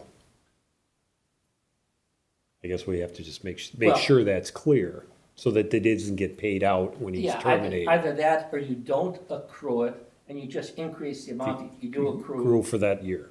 And I think. Yeah, it went we from- could do it that went to way. like $2 a month was one way. Oh, that's what it is. It's $2, 2 hours a month. Yeah, Takes you up to 48 for a whole year. Right? okay. Versus you divide 48 by 9, You get five and change. something like that. That's probably the better way to do it. Just say it's zero during probation, Right. and then just bump it just to get to the number To you get to the want number to you want. want, right? for that first year, and then the second year, you're on the table. Yeah, Right, that's the easier, standard. yeah. And it will be marked at your anniversary date as opposed to January 1st, Right. which is a change. That is, That makes more sense to me, right. to do it that way. It's more complicated because, in a sense that, oh, January 1st just loaded in their accounts, as opposed to, oh, it's August 20th, Right. so-and-so started, so you gotta increase his little accrual. But if you miss it, then you go back and retroactively fix it. You know, you're not gonna, And that's where taking the holidays out of it makes it even easier. Because Yeah. the holidays are always, yeah, the holidays are backloaded and, yeah. I had holiday dates in here from this year, and then I changed them to next year to see how it would work, you know, so that just complicated things a little bit. Well, yeah, Memorial Day's on a different day, Labor Day's on a different day, Thanksgiving, day after, Christmas, Christmas is on, No. those days are the same, and New Year's Eve is the same, but you've got one, I think two, there's 5 that change. you got 4 that change and 1, 2, Oh, that's 3, 5, no. 4, yeah, 5 that are, Yeah. yeah. What day is Christmas on this year? Saturday? I'm sorry? Is Christmas on Saturday? Yeah. So then what do they get off? Friday? Day before. And Monday. And Monday? Well, you get the Christmas Or either day one? off and Christmas Eve off, so that's Saturday and Sunday. Okay, So Friday and Monday okay. are the holidays, regularly scheduled days that become holidays for them.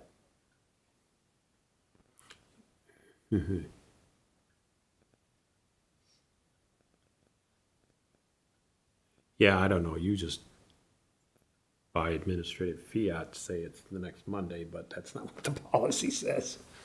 Policy says if it falls on a Saturday, it's the Friday before. If it falls on a Monday, if it falls on a Sunday, it's the Monday after. Well, that is policy, and it matches that because Christmas Eve is on Saturday, therefore the holiday is on Friday. No, Christmas What? Eve is on Friday, Yeah, Christmas Day is on Saturday. right? Oh, Christmas Day is on Saturday. Oh, well, then it's Thursday and Friday that you have off. See? I mean, it could go the other way. It's, I mean, you get 2 days off for that holiday. right. There's just a little glitch in the policy, that's all. Yeah, how, Yeah, we never, yeah. so we're talking about eliminating the holiday from the calculation and just saying if you're here, you get the day off, Perfect. As it is today, as it is today. right? Otherwise, then we're, I think it's easier. Yeah. And right? then Okay. in Okay, the so there's first- some In direction. the first year, no vacation, just like it is now. And then the rest of the vacation schedule is exactly how it always has been. And the other change is on the personal days, where we say specifically, you don't get any personal days during your probationary period. You don't earn any. And therefore, if you don't earn them, you can't take them off. So any days you would miss would be unpaid. But the total that you could earn, again, depending on where in the year you start, would be 40 hours And that's. instead of 36. That's sick time and, Whatever. Yeah, PTO, it's- right. yeah, that's the only thing then, right? Right. Well, the only other thing is the We got that. Holiday. PTO for your comp time. Yeah. That getting that now, and if they don't get paid, John keeps track of how many hours that would be straight time to allow them Oh. to take off. Oh, okay, those are earned PTO days, Yeah, yeah. right? 1 for 1. Instead of getting paid, they'll take a day off at straight time, or is it at time and a half? It's the days that they get, again, if they took 2 hours additional overtime, they get, but they don't get paid for those hours, they get 3 hours of PTO time. Right. That's the way it is now. That is how it is Right, now. right.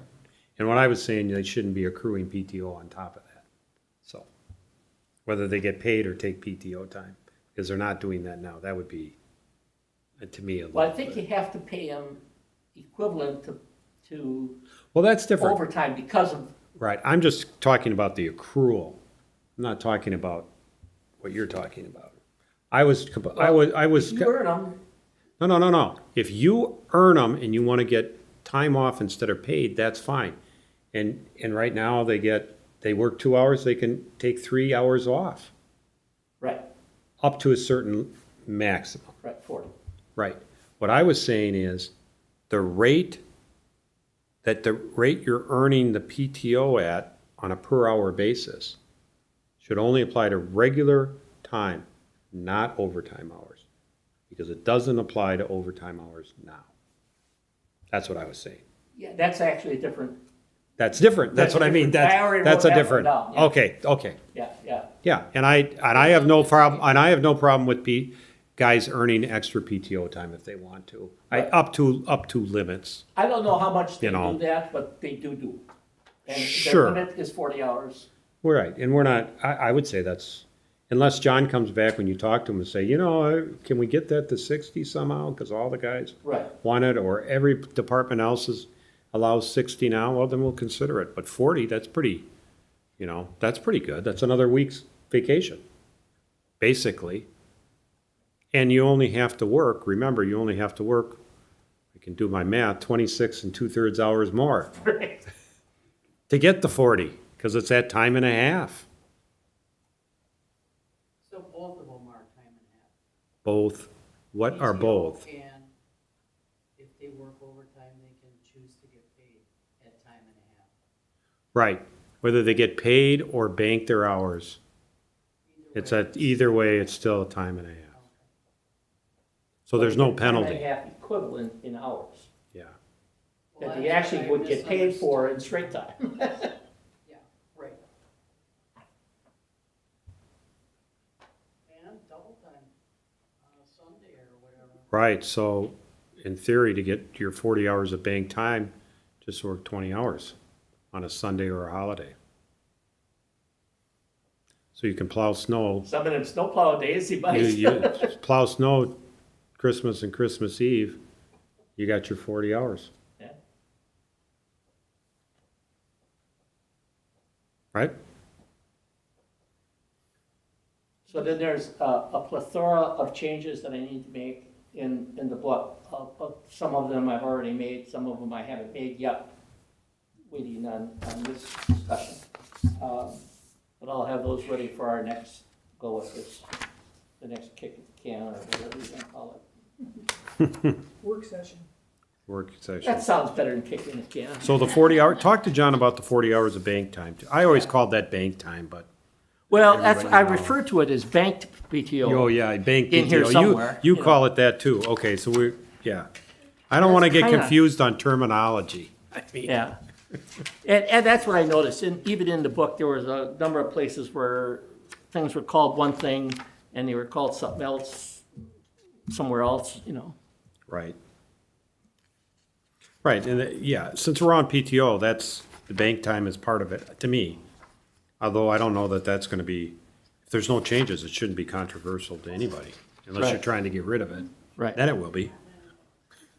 But I think it'd make it easier then in the future if we decide to increase time off down the road rather than, or in a compromise with salary increases and the like. Right. To make a change in what you can earn as far as PTO hours go. Right. In John's, or DPW, and I should personalize it to John Henneberry, our supervisor, but in DPR, we have a skinny DPW department. We're not a city, yeah. and we don't have 20 workers or whatever.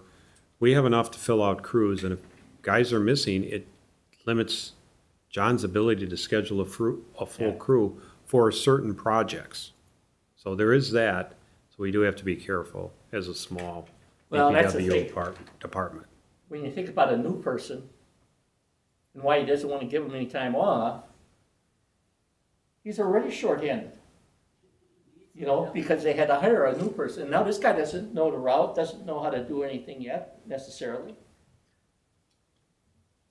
Plus, that's a drain on him or the rest of his team to be Training. doing the training at the same time. That makes him even behind her more.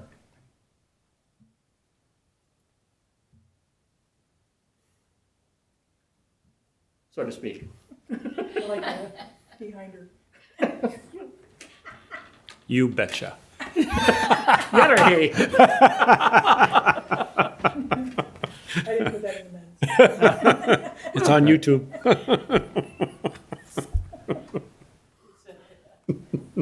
I don't remember. Okay, you got enough? Yeah. One final question though is, do you want me to make all these changes and start over with that, so to speak? Start over.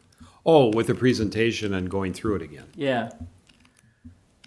I don't necessarily need, or maybe very abbreviated, maybe.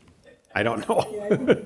Or do we just, I think it'd be cleaner if Jim made all the changes, don't you? Yeah, well, made all the changes, Well, but I'll not be go making all through the a, changes. not go through an hour presentation on it and rehash it all. Is Yeah. what he was asking, right? right. Yeah. Yeah. You know, because I'd like to, I don't anticipate that much more changes after this section anyhow. Because a lot of it, you know, there's one whole section I would just throw out myself, but, you know, I'm just not gonna tell you which one it is. You don't get paid. It had something to do with FMLA or some, There you go. Oh, well, I don't know. well, I say that only because I got pages and pages of that. And then I got the FMLA manual in there. I don't know that we need them both, but Oh, that way. It's gonna get covered. It's just gonna be Oh, how you yeah. cover it, yeah. it could be a whole lot less verbiage. Yeah, But, sure, you know, adopt it. You just have to- adopt it by, yeah. yeah. And saying that the employer's gonna provide the, the applicable FMLA notices and policies and handbooks straight to the employer, or something like that, yep. Okay. We need a motion to table. Well, we're not really tabling, we're just gonna continue the saga. Right, Yeah, we keep it on the agenda, Marie, for village board discussion until you get through it. Yeah, okay. Because I think we're gonna start probably, after personnel day. We haven't talked about any of the, other days off, like military leave, other leave of absence. And there's a whole mess of them but I don't expect much. We gotta let them go for military, yeah. you know. Jury duty, we let them go, there's a whole mess of them. So I think we're gonna start at page 36 going forward.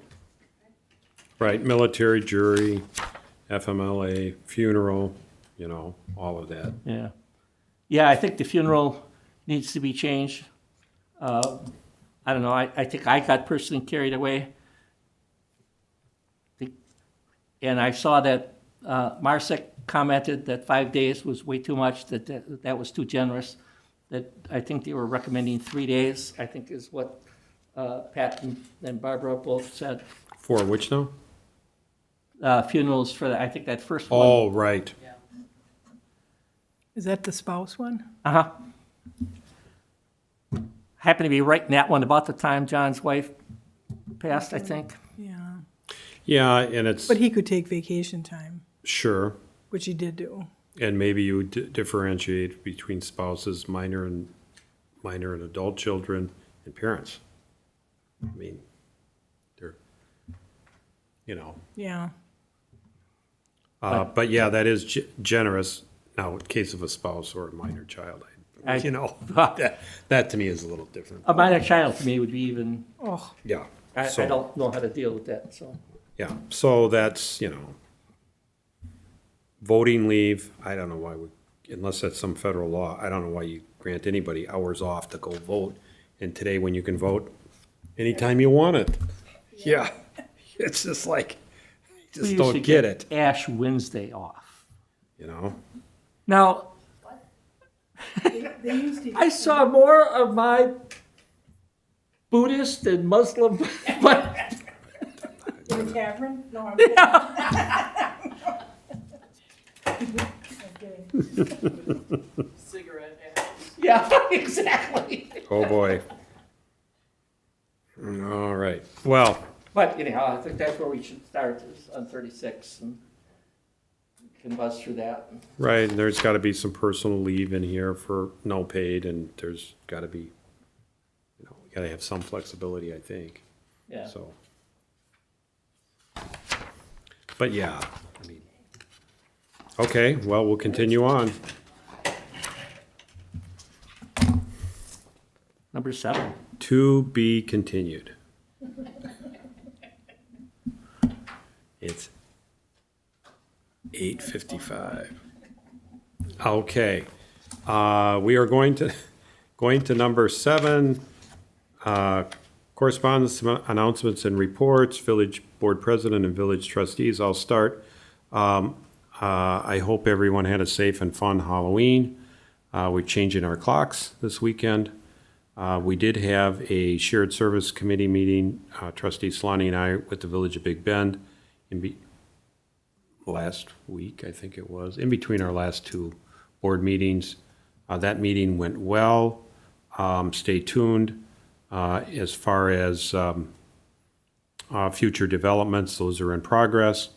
One of the items we did talk about there was what our school board representative came in and made a public comment about, and I suspect that that will be on our next agenda as well at that shared services committee, and eventually we'll get it back to the board, I'm thinking.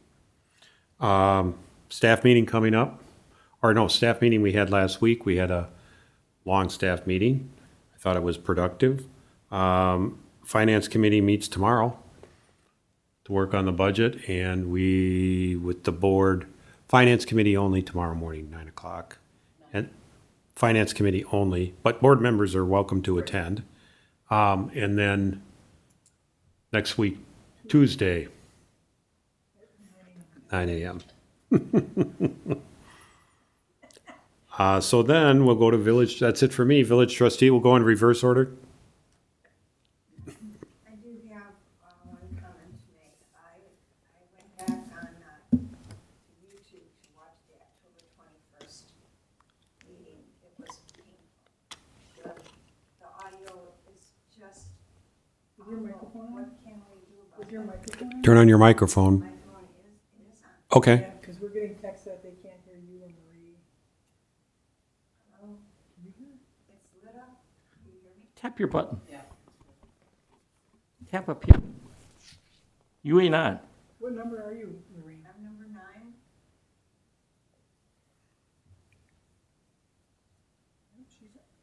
I mean, now There I you might go. be on. There you are. There you Okay. But I mean, I was just that close before too. Something just changed. What are you, Marie? What's your bite? Mic number. You're on now. It's on. Yeah, we got a lot of comments.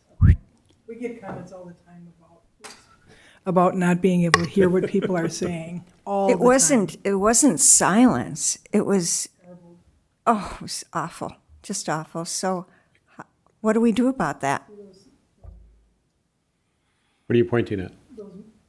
Where those speakers are right there. Those things on the wall. And where this speaker is. Oh, there. On the wall. Those don't pick up the sound. Whatever, they muddle them. I don't know. This whole setup here is. I can call Metro Sound and tell them that it's terrible. It's I know. terrible. And I don't know that headsets are gonna be any better. Headsets normally do improve it, because then the mic is right here, and it don't matter where you turn, you can hear. Right, and I'm probably turn away or lean back, Right. and it's not as good. You know, Yeah, the problem we had because the previous board had the headsets, they forget to turn them off and they're talking, they're sneezing and, it's horrible too. Yeah, that's the downside. If you clear your throat or sneeze, it's easy. Oh, a sneeze is coming, you go over here like this. Or if board members are snoring. That's always a bad thing, yeah. Not this president.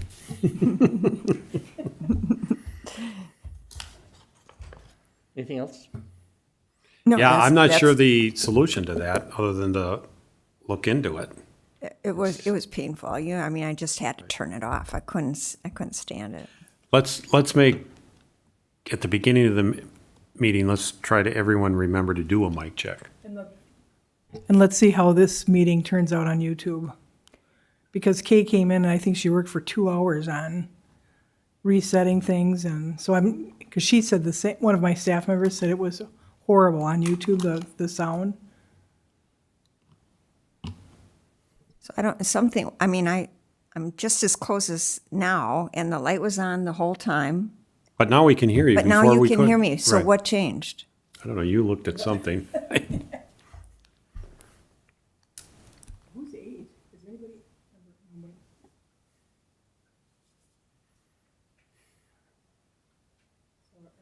He's 5, I think. Okay, any other comments? We'll move on to trustee Kuishak. I have nothing at this time. Okay, trustee Slaney. I really don't have anything else except for wishing everybody a happy Thanksgiving coming up. It's a good time to be with family. That's all I got, sir. Thank you. DPW report, we've heard from John earlier. Treasurer's report, treasurer's not here. I think he has an excused absence. Yes. So you've seen the bank statements and, His report's in there. The only thing is that he's got that one sheet that's missing. Remember the sheet that you liked a lot? I'll have him get that to you. There was one, right. Yeah, Right. he'll get that to you. There was one sheet in there that said treasurer's report on it, handwritten. But I didn't see any treasurer's report. Yeah, well, that's what he gave me. And the only thing I did put in is, you remember Dan wanted to see how how the deposits were? That's the only thing I put in, so, off of ACH. yeah. Yeah, or ACS, sorry. Yeah, that's one thing trustee DeGrave wanted to see is how do those deposits tie out to what it says in the bank statement and the reconciliation, so. But I'll have Terry, do that sheet and email that to you, Email it to the board. Yeah, right? Because that's that sounds something good. that you wanted. Right. And the listing of CDs is in here too from American Deposit, so in the packet. We heard from the Waukesha County Clerk Administrator's report. Waste Management has sent an email, and we're going to put that up on the website and Facebook, that you can get texts and/or emails or both from Waste Management when bad weather's coming or there's delays or, something's happening with their service. I have to stress this again. We've got 3 reports of peddlers in different parts of Vernon that obviously, if the board ever issues them, they're on the front page of the website, and encourage residents to please call, not only if people are peddling, because we've had a theft that occurred recently in Vernon where a peddler had indicated that they had permission from the village, and then there was a theft. So I just encouraging residents, if someone comes to your door, whether it's a peddler or anything suspicious in your neighborhood, please don't be afraid to call the Waukesha County Dispatcher. They're more than willing to come out day or night to check into those issues. Also, we had a resident file a huge complaint about gunshots being fired near his neighborhood. And, in parts of the rural parts of Vernon, that obviously is allowed to cite your guns in, but there again, too, don't call the clerk's office, please call the sheriff's department, because that's the people that would investigate anything. And they again say, please don't be afraid to call in. I had 10 new election inspectors from the newsletter call. I mailed them the information I was just really, really pleased with the response on, brand new election inspectors, which the board will approve in December. But I just wanted to thank them all, and got a lot of good comments on the newsletter, and thank the board for their hard work, and that's it. Thank you. Yeah, the newsletter just arrived this week, didn't it? Monday or Tuesday? Yesterday or something I like haven't that. seen ours. It does look nice. What's your zip code? 53103. Same as Oh, yeah, here. yeah, that came, yeah, we didn't get, the Vernon didn't get ours yet either. But McGuanago did, Waukesha did, Oh, yeah. go figure. Did you get yours? Oh, Lorene's got you got a Big Bend zip code.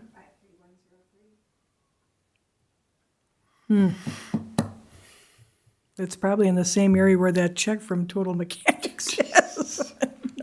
No.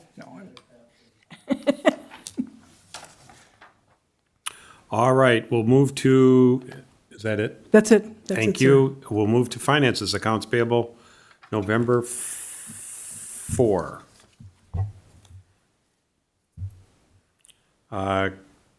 Discussion and questions. The only thing I didn't follow, and I didn't have a chance to talk to Karen about this, is that 2021 refund for the hobby kennel for $35. I couldn't follow what was going on there, so. Oh. Somebody paid twice or something. Michelle Hagan. Oh, yes. I figured you'd remember. Yeah, she wanted to pay for her hobby kennel license along with her dog license, and the amount was wrong, so we just had her write a check for her dog license, and we refunded, what she overpaid, and then once she fills out her paperwork for her hobby kennel license, then she has to do a separate check, so that's why it's refunded. Okay, so she really overpaid for her dogs. Right. Received a refund, and then she's gonna come in for a hobby Right. kennel, and then Pay pay for the that, hobby right. kennel fee for that. Gotcha.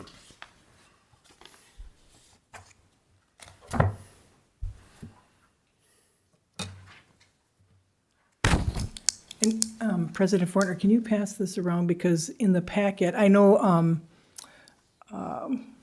this is the manual check, that's coming up next, but I just want you to have, it's not in your, Oh, it's not in the board E-packet. packet, okay. so I just wanted to make sure, that's coming up next, so you could see the, Right, the only other question I had was just to make sure that when Andy, I don't think this bill, at Foth, looks at our road projects, is to make sure Sherry Avenue, because that's gonna be a shared expense, is segregated in his billings. oh, okay. Even now? Yes. Okay, Yes. that's good to because know. If that proceeds, Yes. that will be a shared expense with the Village of Big Bend, Sherry Avenue. Yeah, because he doesn't break that down. Yeah, he didn't break that down this time, and I don't know, it wasn't that much this time. I suppose he could go back and recreate the breakdown, but that should be part of the cost of the road. Oh, yeah, So when he absolutely. does the bid packages and so on, I'll email Andy, because he will know. The planner and the engineers, they clock, and the attorneys, they clock everything per Right. project. per So I'll project. send Andy an email, Yep, just so that we can keep that separate, separate separated, and, because we'll have to invoice. like we do for the vil- tower project. Right, we'll have to invoice the village, and they'll need to see all the documentation, Right. so. Sounds good. And I think that was it, for me, anyway. Those won't be done by percentage? Well, but if you look at the Foth bill, it's all of our road projects right now. All of the roads, including 100% Vernon's. And if he could just segregate Sherry, then the Sherry could be done by percentage, Oh, okay. right? Yes, that's, But I didn't want to mix into that percentage all of our other roads. Well, and Mr. President, don't you think he's already calculated some for Big Bend Road? Yeah, Big Bend Drive, I'll just sure. have him separate those two out. Yes, right. Yes. Whether yes. you do them or not, but at least you'll know. yeah. Yeah, yes. Okay. Karen, I just have one question on AM towing. There's $250 for a credit. Right, our insurance company pays for towing, so we paid the bill. Excuse me, we paid the bill and we got a check for $250 from our insurance company. So you paid the whole bill of 1,011? I thought we knocked off 250 because the Yeah. insurance company paid direct. Right, That's the way I read it. yep, Is that, yes. yeah, I had a question on that. Yeah, the I ins- saw the towing and it went direct, Yeah, so. the insurance company prefers to pay them. Right, so towing company? so we reduced the bill by 250. Right. Not so that we wouldn't overpay them. The question I had for Alex on that, or Chief Feldy on that would be, hey, it looks like they did some fuel system work on September 16th, and then a week later, they did some more fuel system work and replaced all the filters again on September 23rd. So, Well, and you saw what they did. yeah, it's the They same put unit. DEF in. They must have put it in a gas engine, because that's for diesel, right? It's certainly, when they're draining the fuel system,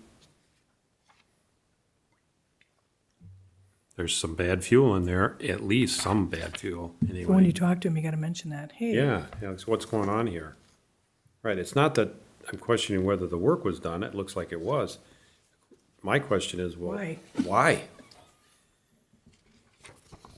Yeah, you think he'd put that on the bill. Yeah. Right. So any other questions? I do notice, we're getting, I'm on municipal law and litigation, they do break out traffic, so I think that's important, and we track that. So we'll be able to track our Right. municipal court expenses and our attorney's fees on that, so that's good. Yeah, next year it's gonna have its own line item, Okay, oh, good, on the budget. right? Okay. Other than that, I didn't have anything else, so we'd be looking for a motion to approve batch 20121104 in the amount of 58,353.91. Second? Any further discussion? Nope. All in favor? Aye. Aye. Aye. Opposed? Opposed? Slow. Motion carries. All right, now we're on to manual checks, and we have, what do we have? Manual check for what, postage? Yes, $799.18 for the postage for the newsletter. So I'll make a motion to approve manual checks to the U.S. Postal Service for $799.18. Is there a second? Any discussion?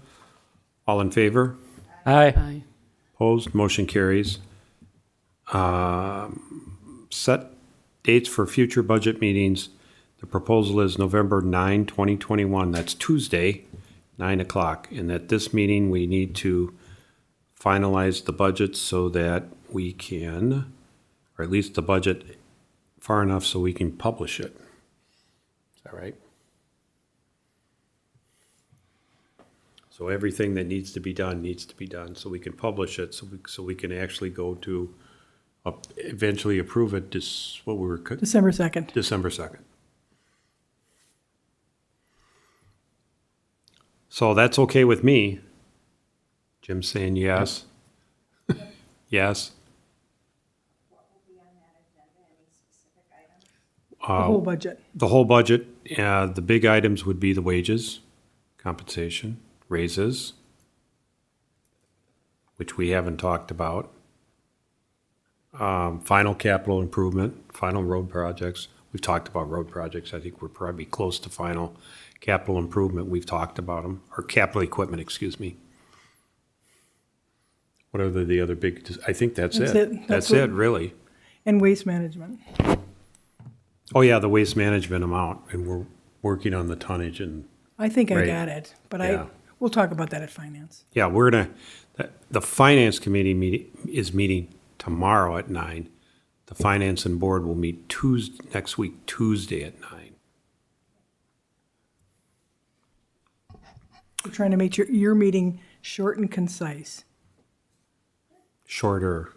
Don't ever promise them concise. short. Under promise, over deliver. Okay, good. 9 o'clock next week, Tuesday? Okay. Yep. We'll set, do we need a motion to set that date? No. Date for budget presentation of the 2022 budget. I think we just mentioned we are targeting December 2nd, which is our first board meeting in December, where we'll have our presentation and final approval. And then it's off to the county, our tax levy. Yes. Karen sent out an email trying to schedule another meeting, is that? To review an unpaid invoice that they're disputing some or all of the charges. That would be November 17, 17. At 6:30. 6:30. Can you make it? I can. I don't know about everybody else. Well, Jim's already responded. Carl responded. Positively. Marie, can you make it? Marie's cringing. Can you change the time? To, Because I got doctor's appointments. at night? Is it at night? Yeah, 6:30 at night. Oh, I'll be done by then. I better. 6:30 on Wednesday, November 17th. Yes. Right. Good? The day before the board meeting. Yep. Yes. And this is for, Just one person's on the agenda, right? Right, to review of outstanding invoices. okay. But just as President Fortner stated, just one person's coming. And we'll get information, the invoices and all that Yes. ahead of time, so. All right, so we're moving on to board minutes. October 21, I had some changes. I think they were passed out, minor changes. So if everybody received those, right? Yep, and I did change the, Board joint meeting up here on top too. Right. Right. So I will make a motion to approve the October 21, 2021 Village of Vernon and Village of Waukesha joint meeting to discuss shared services minutes as revised and passed out. Is there a second? I'll second. Any further discussion? All in favor? Aye. Opposed, motion carries. Now we're on to October 21, our regular village board meeting, and well, there was one. I changed that 2022. Right, okay, at the top of page 2. Right, vast Yeah. improvement come January 1, 2022.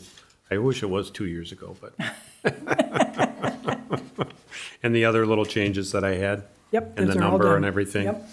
So I'll make a motion to approve the Village of Vernon board meeting, regular board meeting, Thursday, October 21, 2021, as revised. Is there a second? I'll second. Any discussion? All in favor? Aye. Opposed? Motion carries. Now we're on to the staff meeting, October 28, 2021. Those are pretty, no decisions were made, so there was pretty generic minutes. Do we need to approve them? Yeah. I'll make that motion. And we have the adjournment date in here, right? Or some, 5:15, yeah. Yes. Yes. Is there a second? I'll second.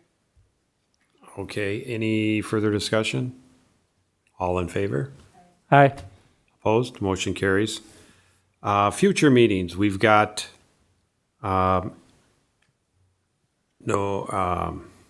September 17th, 6:30 PM as set for review of outstanding invoices. We've got a regular board meeting, November 18th. We've got no November Plan Commission meeting, and then we're into December. December 2nd and 16th are our regular board meetings, with December 2nd as our budget presentation for 2022. And December 8th, Plan Commission meeting, and right now it's just Plan Commission, right? But it probably should be board, it's a rezone. Yeah, there's gonna be a rezoning, so that, board members, put December 8th as a joint Plan Commission meeting. We'll firm that up, though, in the coming. They've got everything filed, that's a Yeah, okay. definite. That's a definite And they now. really should hear the other development. Then you could excuse the board. Yes, there's And gonna we be, talked about not doing that. yeah, I know. But the rezoning, Yeah, they have to hear that. They don't necessarily have to stay for the second one, but the rezoning, that's village board and plan commission. right, doesn't mean they have to make a decision that night, but they ought to hear the presentation. And the conceptual presentation from a developer, it's a pretty big development, and the board would be encouraged or to stay for that. We'll put the rezoning first and the developer second on the agenda. Right. And you'll hear more about that coming. Then, like mentioned before, we have Finance Committee tomorrow, and then Joint Finance and Board, November 9th, 9th, 9 AM. 9 a.m. So those are our meetings.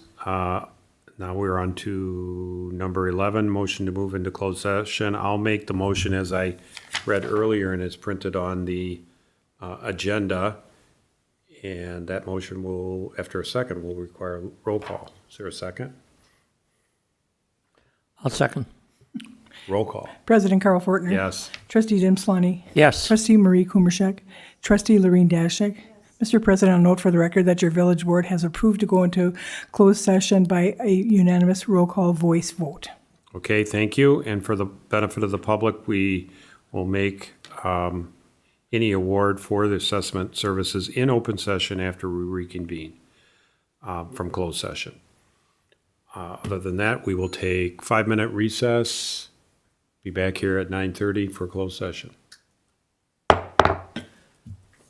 I noted on November 17th,